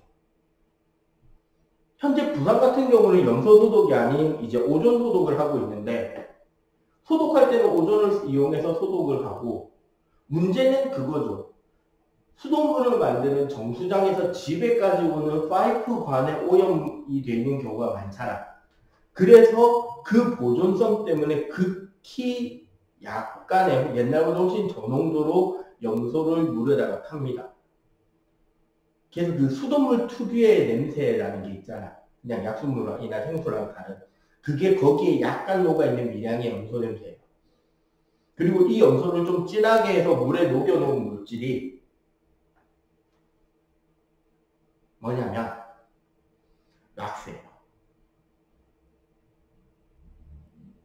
그 수영장 물 냄새. 그게 이제 되게 냄새가 진하죠. 그 다음에 브로민 같은 경우는 우리가 사진 인화할 때 쓰고요. 아이오딘 같은 경우는 여러분들 보통 학교에서 운동하다가 다 끓이거나 다치면 보건실에 가면 보건 선생님이 발라주는 물질 중에 하나가 아이오딘이죠. 그 빨간 약. 보통 우리가 포비돈이라고 부르는 아이오딘, 아이오디나칼륨, 알코올용액. 다 소독용으로 많이 쓰고요. 그리고 얘네들이 수소랑 반응하면, 자, 알칼리 분소가 격렬하게 반응해서 0이 되고, 수소와 반응하게 되면,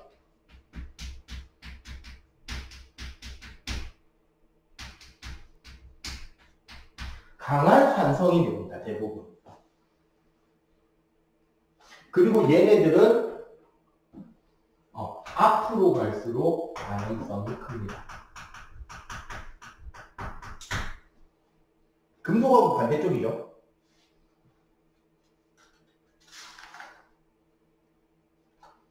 오케이? 자, 넘어가서 38조. 원자의 전자 배치 이야기가 나오는데, 저거는 잠깐, 요거 일단 정리하고, 설명, 아까 약간 한 거라서 빠르게 하고 넘어갈게요. 자, 원자의 구조인데요.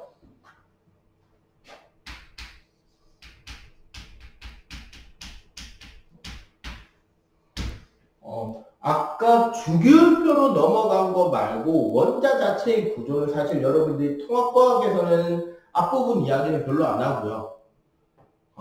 나중에 물리의 고등과정 물1에 조금 나오거나 화학1에도 조금 언급이 되는데 그냥 간단하게만 이야기를 할게요.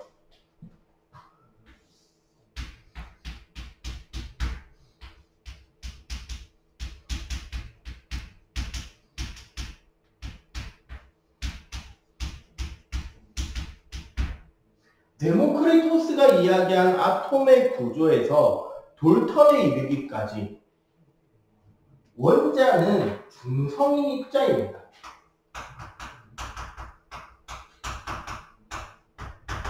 그리고 데모크리토스가 이야기한 아톰이라는 단어 그리스어 해석해보면 더 이상 쪼갤 수 없다라는 뜻을 가지고 있죠.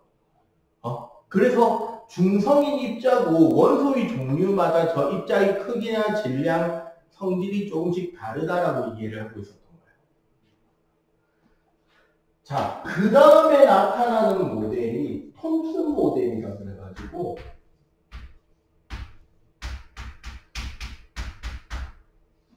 원자들 사이에 전자가 박혀있는 톰슨 모형이 나옵니다.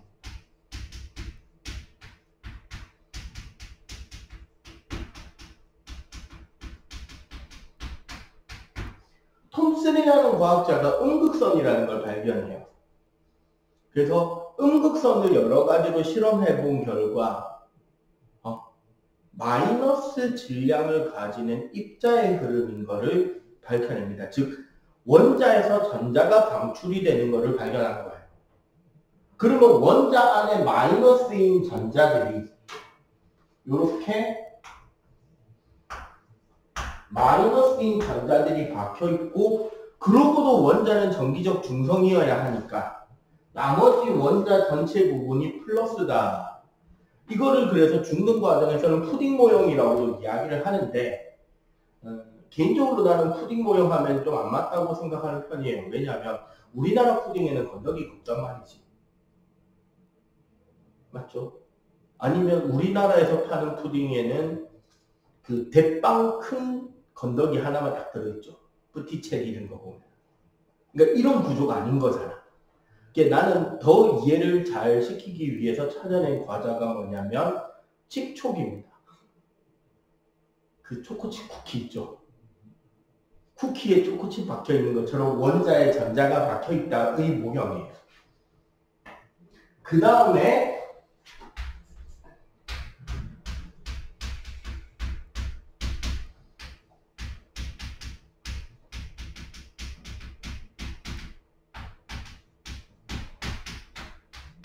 러더퍼드라는 과학자가 금판에 알파선이라고 하는 알파 입자 산란 실험을 했더니 원자의 한 부분에 질량이 대부분 몰려있고 플러스 전하를 가진 핵이 있다는 게 발견이 됩니다. 그래서 러더퍼드의 모형은 중심에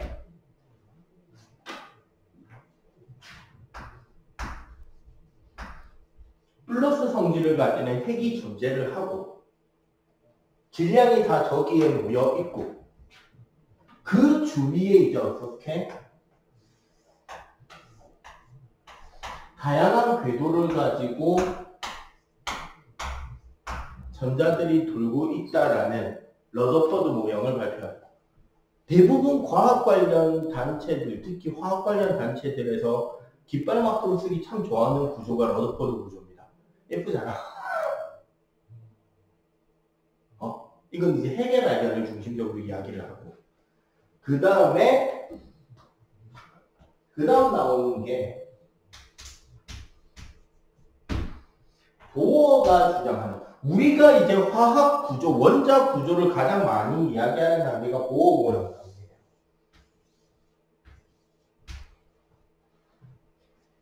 각각의 전자들이 어떻게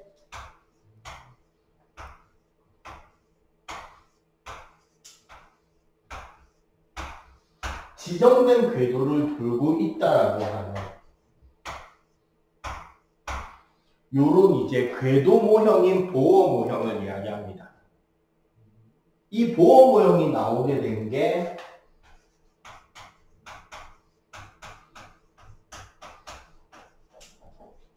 수소원소의 스펙트럼 구조를 이야기한 연구하다가 찾아낸 거예요. 그러니까 전자들이 여기가 이제 지금 이야기하는 보어 구조예요. 보어 구조는 조금 이제 상세한 설명을 가지자면,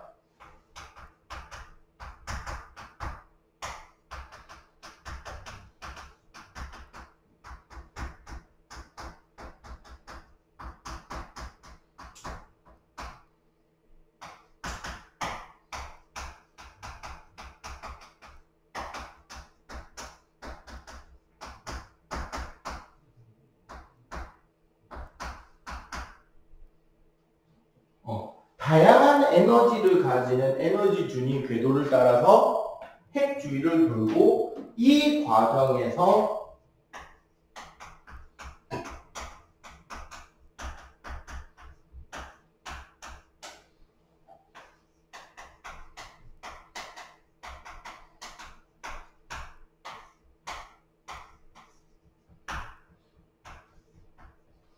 전자가 바깥 궤도로 나갈 때 에너지를 흡수하고 밖에서 안쪽으로 들어올 때 에너지를 방출하게 되고, 이때 방출된 빛이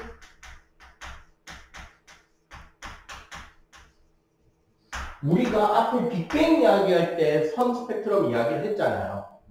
그 선 스펙트럼이 이 보호 모형에서 나온다라는 이야기를 하는 겁니다.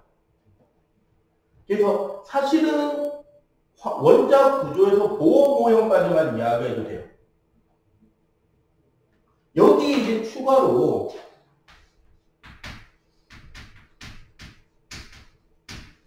현대의 모형이라고 부르는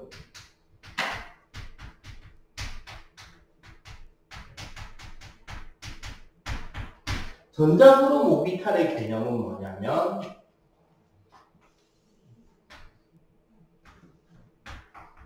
여기에 막 점이 찍혀 있잖아요. 혹은 이런 구형을 띄고 있잖아요.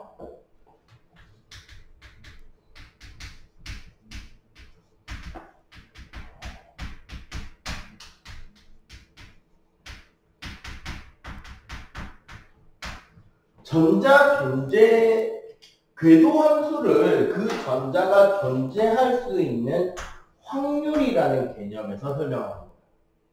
그러니까 보통 어떤 전자 형태, 원자 구조나 전자 궤도 형태가 되면 점으로 되어 있으면 확률이 되고, 어떤 면이나 입체 구조가 되면 그 안에 90% 범위를 보통 그려놓은 거예요. 그러니까 그 안에 전자가 있는데 어디 있는지는 모른다라는 불확정성 원리를 고려해서 그리는 거예요. 이게 이제 현대의 모형이고, 이걸 발표한 학자가 보른이라고 하는데, 보어랑 같이 연구한 양반이에요. 그 코펜하겐 학파를 해가지고 덴마크 코펜하겐 대학 연구팀에 있었던 3명의 매우 뛰어난 학자들이 이 전자 궤도 함수를 확률 함수로서 가정하고 풀어 제끼는 바람에 그 유명한 학술 대회에서 아인슈타인이 삐져갖고 사진을 찍는 일이 생기죠. 그놈의 고향이 죽었냐 살았냐 따지던 그 학술 대회. 양자역학하고 전자 궤도에 대한 것들을 토론했던 학회가 솔베이 회의라는 건데요. 그때 이거를 확률로 풀어버리는 바람에 아인슈타인이 꼰대 짓을 하죠. 그 젊은 학자들한테. 신께서는 주사위 놀이를 하지 않으신다. 이제 자연현상의 비밀을 대충 확률로 뭉개고 지나가지 마라라고 잔소리하는 겁니다. 그러자 보어가 맞받아친 소리가, 당신이 얼마나 대단한 존재시길래 신께 이래나 저래나 강요하느냐라고 맞받아쳐요. 이게 되게 고급지게 표현한 거죠. 막말로 했다면 네가 뭔데 개새끼야가 되지. 거의 지도교수와 학생뻘의 나이 차이였거든요. 그 당시 보어하고 아인슈타인은. 이게 구글에 보면 사진이 있습니다. 뭐라 검색하면 나오냐면, 솔베이 회의에서 구글 이미지 검색해도 나오고요. 전설의 이과 정모 사진이라고 해도 나옵니다. 왜냐하면 그 제5차 솔베이 회의 기념사진이 대박 사진인데, 세계 2차 대전 중에 있는 그때 시기가 세계 2차 대전 중에 헝가리에 있는 에르네스트 솔베이의 저택에 과학자이자 귀족이자 사업가였던 솔베이 저택에 그 당시 세계에서 가장 유명한 과학자 27명이 모여서 학술 토론대회를 그러니까 토론대회를 여는 거죠. 어떤 과학적인 이슈에 대해서 자기 의견을 이야기하고 자기 연구를 발표하고 상대방 교수와 논쟁하고 문답하고 그런 것들을 이제 했는데, 그러고 나서 그 찍은 사진에 27명이 기념사진을 찍었거든요. 27명 중에 17명이 그 학술대회 전후의 시간대에서 노벨상을 받습니다. 물리학상하고 화학상. 27명 중에 17명이 노벨상 수상자인데 심지어 상은 18개예요. 한 명이 2개 받았다는 소리죠. 그 한 명이 심지어 여자였죠. 마리 스콜로도프스카 퀴리 부인. 그래서 한가운데 퀴리 부인이 딱 다리꼬고 앉아있고요. 퀴리 부인 양옆에 아인슈타인하고 로런츠가 앉아있고, 그 외에 보면은 뭐 네가 이제 공부를 계속 하다 보면은 뭐 물리학, 핵물리학 쪽으로 가거나 화학 푸시마 과정을 가거나 아니면 이제 이공계열 대학 가면 일반 물리학, 일반 화학 하면서 이제 배워야 되는 현대물리, 현대화학의 그 엄청난 그 이론들을 발표한 학자들이 거기 다 있습니다. 그래서 선생님 대학교 때 우스갯소리로 타임머신만 개발되면 저기에 폭탄 떨구러 간다고 농담이었어요. 얼마나 중요한 사람들이 모여있는지 알겠죠? 장난 아니었으니까. 이제 그때 발표된 거죠. 확률로서 이렇게 규정을 해야 된다. 위치 못 찾는다. 자, 그리고 에너지 준위 전자껍질인 게 무슨 소리냐? 자, 여기에 에너지 준위라는 말이 나오는데, 여기 보아해. 이거 스펙트럼 할 때 이야기를 했습니다. 그죠? 원자핵이 있고 전자 궤도들이 있다면 결국 전자와 원자핵 사이에서는 인력이 존재하기 때문에 안쪽, 즉 여기가 바닥 상태고 여기가 들뜬 상태라고 한다면 얘가 바깥쪽 궤도로 나가기 위해서는 에너지를 흡수해야 돼요. 아까 저기서도 말했지만 들뜬 상태의 전자가 바닥 상태로 되면 그 차이만큼 방출되게 되는 거죠. 이때 결국은 각 궤도 n 이퀄 1번, 2번, 3번이라고 하는 각 궤도에서 n번째 궤도의 에너지는 마이너스 n 제곱분의 k로 규정돼요. 근데 이 k 값은 얘가 어떤 원소냐에 따라서 바뀌는 거야. 대략적으로 이렇게 규정이 되는 거야. 전자 궤도 껍질 제곱에 반비례하는 거야. 에너지 크기가 딱 그렇게 되고 거기서 에너지 흡수 방출이 일어나거든요. 이거를 바탕으로 보어가 이제 전자 궤도에 대한 이야기를 하는 거죠. 그리고 그런 것들을 고려할 때 제일 바깥쪽 궤도에는 전자 8개를 채우는 게 가장 안정하다. 그래서 이 구조에서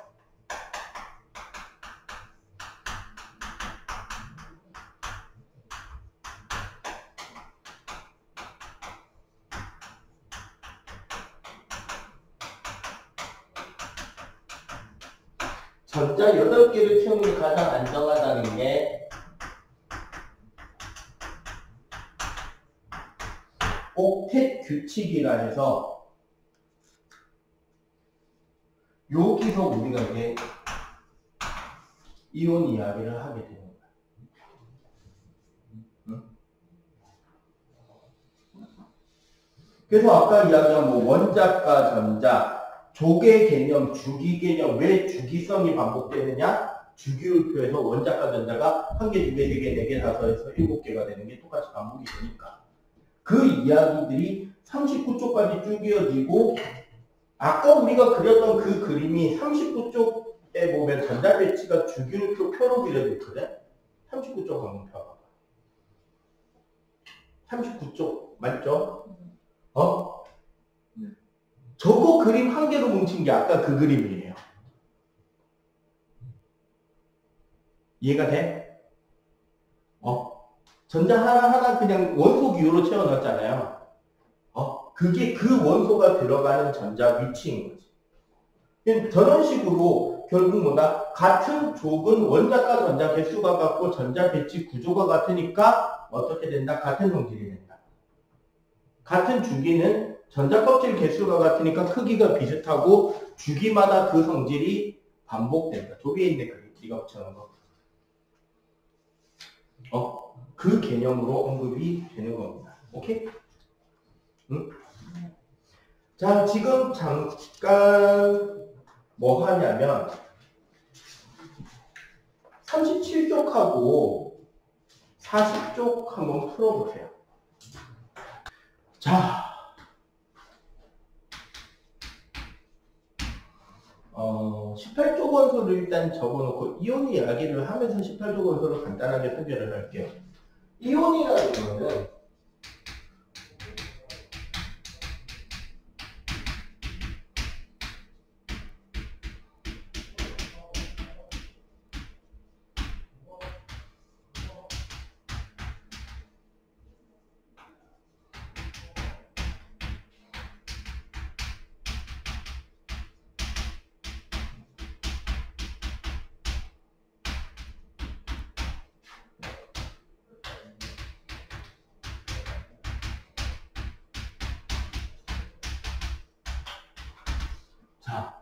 원자가 전자를 다른 원소로부터 얻어오거나 전자를 버림으로써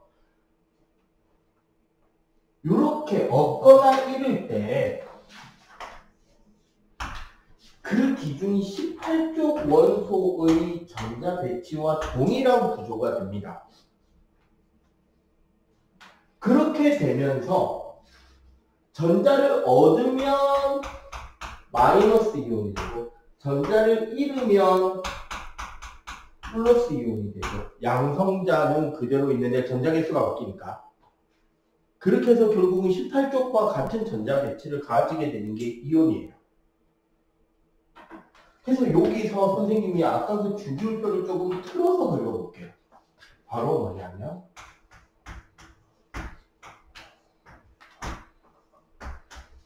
헬륨과 네온과 아르곤을 센터에 세우는 표입니다. 헬륨은 원자 번호가 2죠. 헬륨. 이런 수소. 네온이 10. 아르곤이 18번이잖아요. 이건 뭐냐면 얘네들하고 지금부터 같은 가로줄에 적히는 애들은 전자 개수가 똑같은 애들입니다. 2개, 10개, 18개가 되는 거예요. 딱 얘네들하고 같은 구조가 되니까. 그럼 어떻게 되느냐?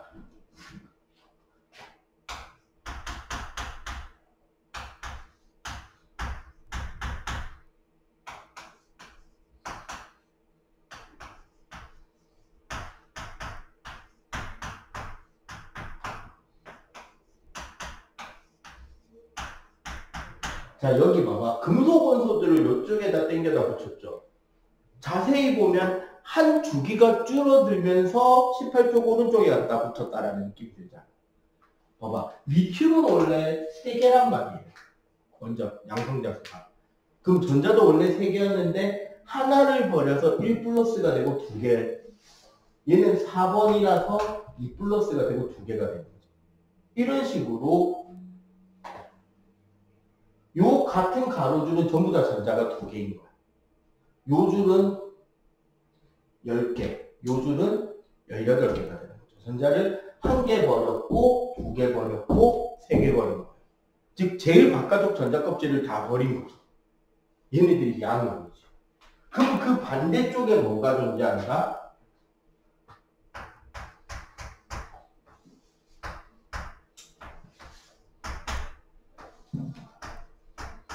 얘네들이 존재하는 거죠. 17쪽, 16쪽. 얘네들은 최외곽의 전자가 7개였잖아요. 그러니까 하나만 더 얻어오면 얘랑 같아져. 얘는 2개를 더 얻어오면 얘랑 같아져. 그래서 17쪽 원소들이 마이너스 1가, 16쪽 원소들이 마이너스 2가를 가집니다. 여기 이제 기본적으로 우리가 등전자 이온표라고 해서 이렇게 주기율표를 틀어서 만들어 놓을 수 있어요. 자, 그리고 자, 일단 이온 이름 부르는 거 중학교 2학년 때 배우긴 했을 텐데 많이들 까먹었을 것 같아서 이온 이름 부르는 거예요.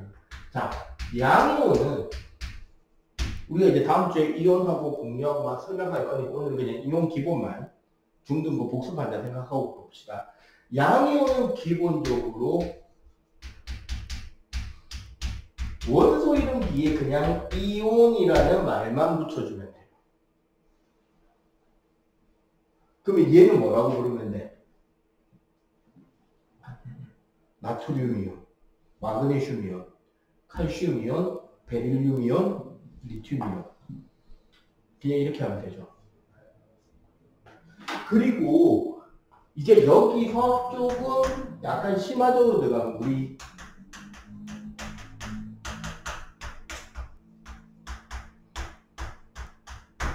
(3에서 12조) 전이금속, 아까 그 움푹 들어간 애들은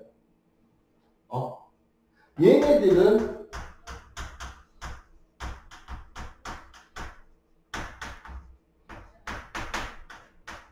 기본적으로 플러스 이가거든요. 그런데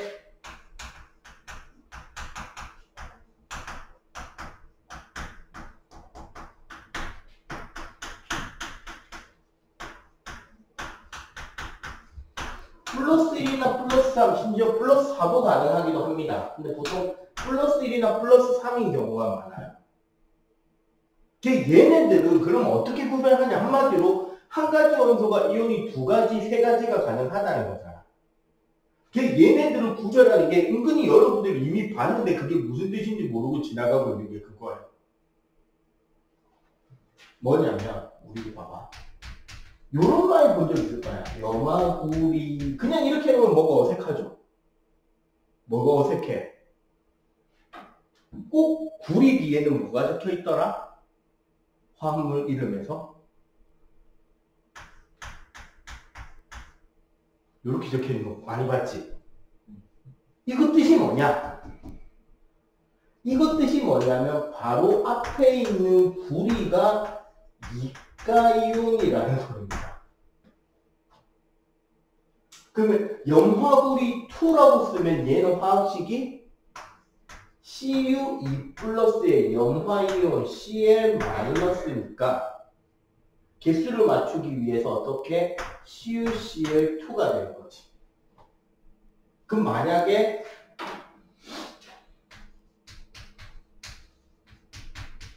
염화구리 뒤에 1이 있거든요, 구리는.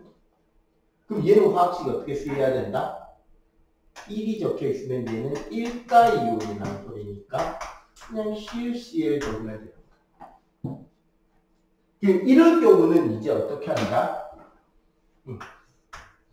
Cu2 플러스랑 Cu 플러스를 구별하기 위해서 이거는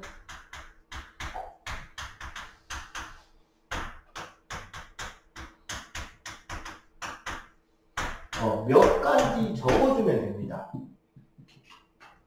이제 이런 게 뭐가 있냐면 참고로 철이 3짜리랑 2짜리 철이. 그럼 얘는 뭐가 된다? Fe2 플러스가 되는 거고 밑에는 Fe 3 플러스가 되는 거죠. 이런 식인 거예요. 근데 이제 대부분 구리는 여러분들 1가는 수능 칠 때까지 볼 일 없습니다. 철은 종종 2가와 3가가 있어요. 왜냐? 산화철이라고 할 때 FeO라고 적은 게 있고 위에 거는 만약 산화철이 되면 FeO가 되는 거고 밑에 거는 산화철이 될 때 Fe2O3가 되는 거죠. 이온 함유 만들 때. 왜 그 두 가지가 있는지 알겠죠? 자, 이제 음이온은 편한데, 양이온은 편한데, 자, 음이온이 뭐라고 하죠?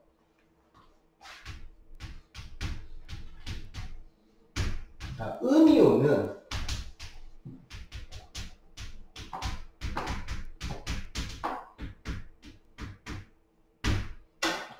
자, 음이온인 거 T를 내야 되니까 화이온이라는 화자가 붙습니다, 원래.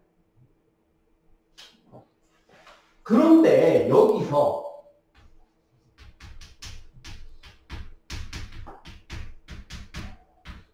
원소 이름이 무슨 소로 가는 경우가 있어요. 원소 이름이 무슨 소로 가는 경우는 화이온을 붙일 때 소자를 지우면 됩니다. 그래서 봐봐. S2-F-를 부를 때는 황화이온, 플루오린 화이온이 돼. 근데 이 경우는 O2-나 Cl-가 이제 여기에 속하는 거죠. 얘는 산소화이온이 아니라 산화이온. 얘는 염소화이온이 아니라 염화이온이 되는 거죠. 자, 세 번째가 좀 어렵습니다. 너희들이 중학교 2학년 때 제일 귀찮았을 거.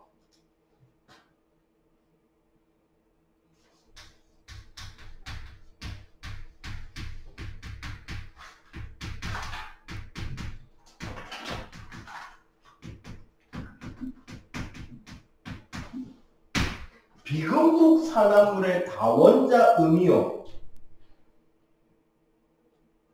대표적으로 NO3-, CO3-, SO4-, PO4-.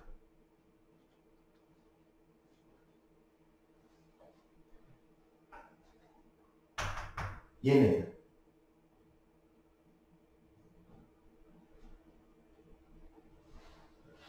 이거는 어떻게 하냐면 비금속의 첫 글자 쓰고 산화물의 산을 쓰고 원래 음이온이니까 화이온을 써야 되잖아.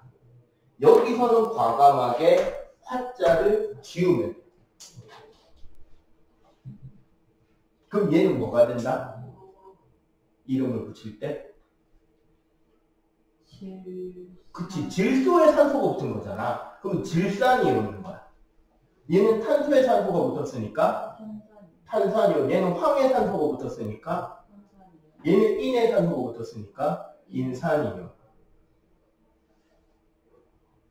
그리고 요 위에 요 가스 붙는 거 있잖아요. 얘네들은 좀 이따 얘네들은 주기율표를 보면 알 수 있어요. 어떻게 할 수 있냐? 자, 여기 요쪽 거 좀 지울게요. 요거 지워도 되지? 네.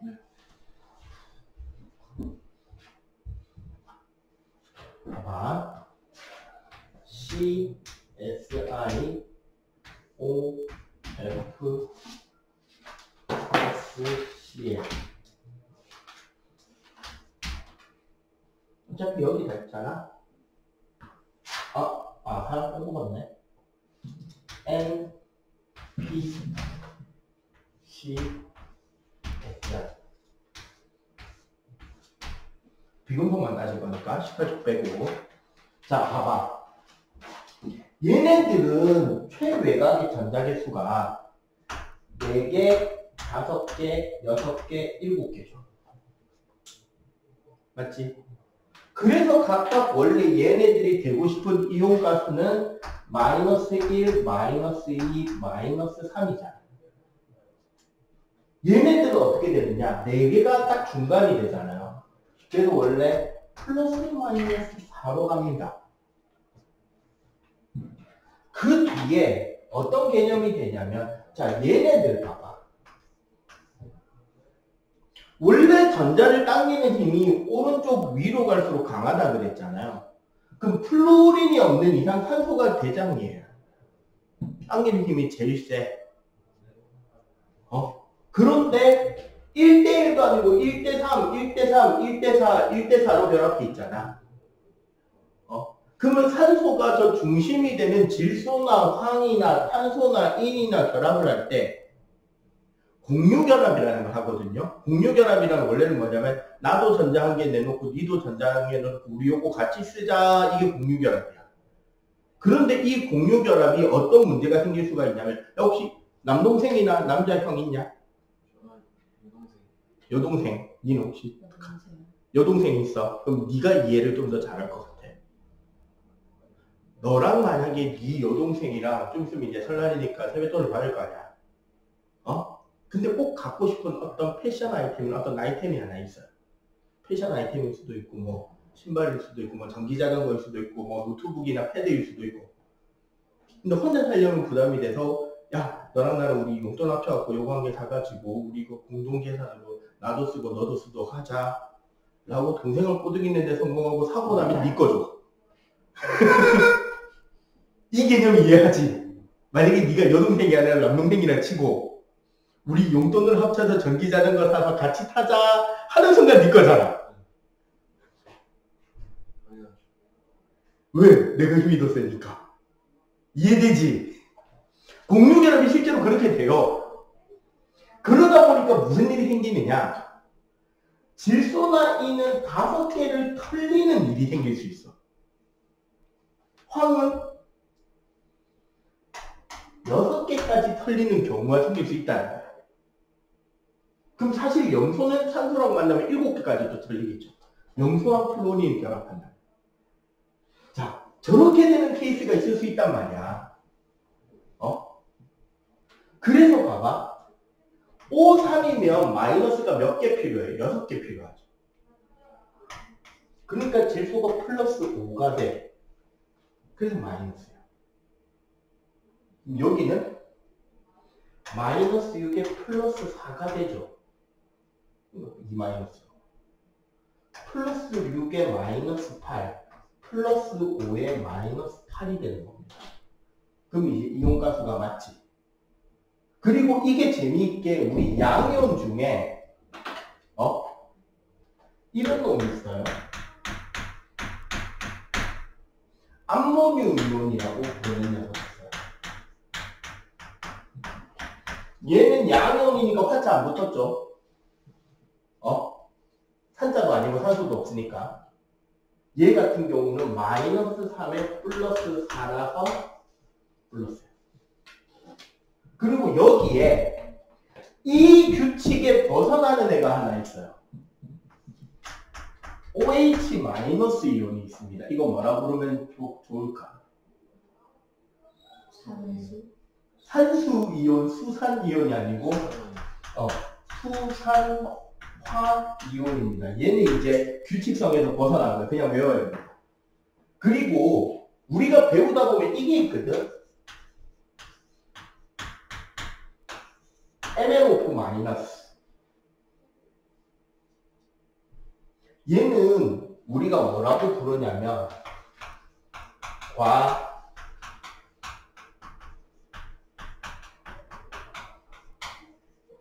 과망가니즈산 이온이라고 합니다. 여기서 앞에 과자가 붙은 거는 무슨 소리냐? 원래 산소가 붙는 거보다 더 많이 붙은 케이스일 때 과라고. 그리고 이런 공유결합으로 산소가 붙을 때 산소가 하나 적게 붙는 경우도 있거든. 그때는 과 대신에 아라고 부릅니다. 한 개가 부족하면. 그러면 2개가 더 붙거나 2개가 덜 붙을 때도 있겠죠. 여러 개 붙이다 보면. 그럴 때는 앞에다가 하이포라는 단어를 붙여요. 그럼 하이포과 하면 2개 이상 더 붙은 거. 하이포아 하면 2개 이상 덜 붙은 거 아니까. 참고로 우리 락스가 하이포아 염소산이거든. 그러니까 염소가 물에 녹을 때 염소 ClO 마이너스 이온이에요. HClO 마이너스. 산소가 되게 적게 붙은 케이스가 되는 거예요. 정상치고. 그걸 우리 하이포아 염소산이고 보통 우리 그걸 락스라. 이런 식으로 화학 명칭 붙는 것 자체가 전부 다 사실은 뭐를 의미하고 있다? 구조 자체를 설명해 주는 게. 이렇게 기본적으로 이온 이름이 나오고, 이온 화합물은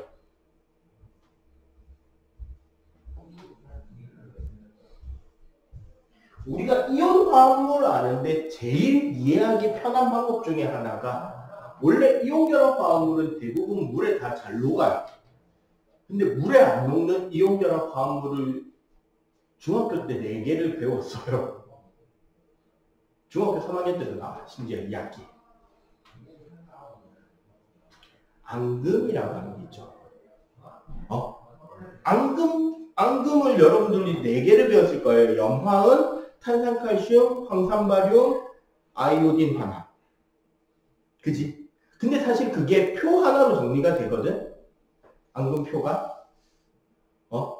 그 앙금표를 설명하면 화학식이나 화합물을 어떻게 읽으면 되는지를 배울 수 있어요. 그래서 앙금표를 한번 보도록 할게요. 자.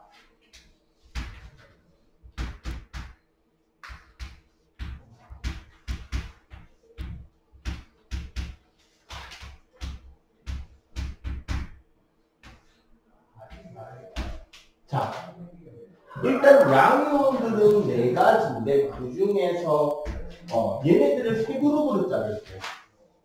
왜냐하면 이 같은 칸인 녀석들끼리 비슷하게 반응을 한단 말이야.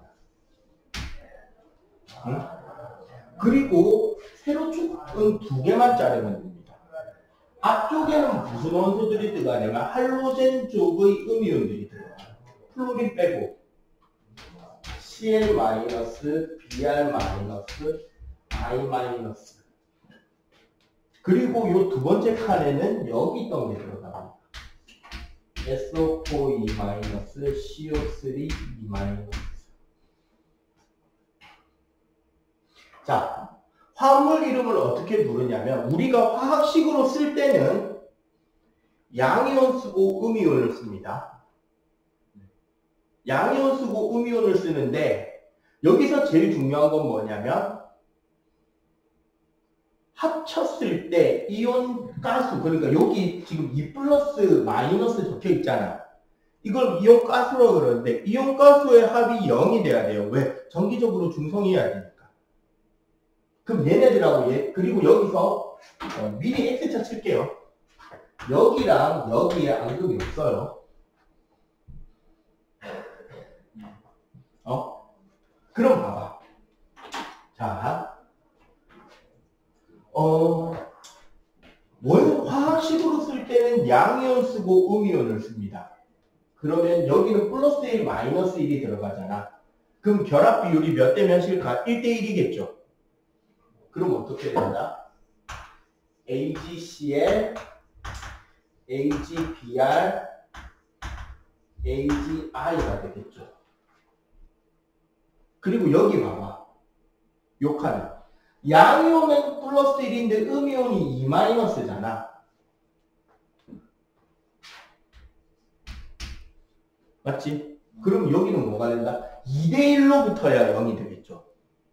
그래서 Ag2SO4, Ag2CO3가 돼요.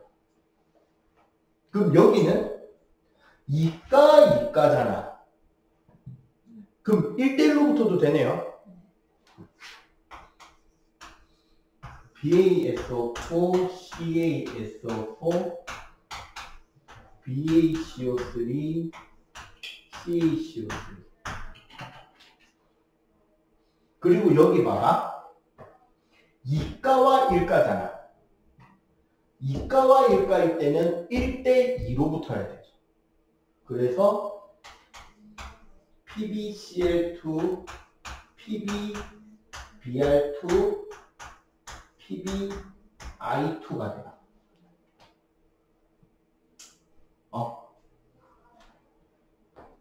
그리고 얘네들을 그럼 어떻게 부르느냐? 화학식은 양이온, 음이온 순으로 썼잖아. 부를 때는 음이온부터 양이온 순으로 써. 거꾸로 읽으면 돼요. 그럼 봐봐. 얘는 염화로 시작하면 돼요. 얘는 브로민이잖아요.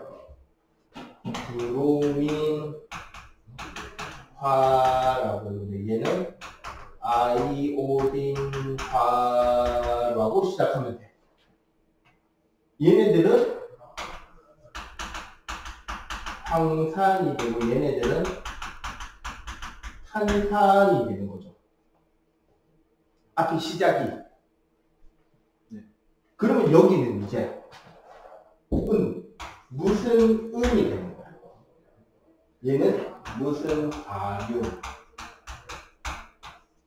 무슨 칼슘, 무슨 납이 되는 거죠. 그럼 얘 이름은 뭐라고 부르면 된다? 브로민화 납. 황산 바륨, 탄산 바륨, 황산 칼슘, 탄산 칼슘이 되는 거죠. 아이오딘화은, 황산은, 탄산은. 이름 부르는 개념 알겠죠? 그럼 여기 이제 추가로 이제 적은 김에 배우자면 색깔이 흰색, 연노란색, 노란색. 여기도 흰색, 연노란색, 노란색. 재밌죠? 중간은 딱 중간이잖아. 색깔이. 그리고 요 두 개 흰색, 요 네 개 다 흰색이야. 앙금. 요러면 이제 앙금도 배우고 화학식 이름 적는 거, 이온 화합물 적는 방법 다 배우는 거지. 일성양, 일거양득, 일택상피. 대략적으로 어떻게 되는지 알겠어요? 이온이나. 그리고 이제 얘네들 구조나 이런 성질들은 다음 주에 배우자. 알겠어요? 그래서 이온결합, 공유결합에서 이온결합 성질, 공유결합 성질 이런 것들 쭉 배워나갈 거고요.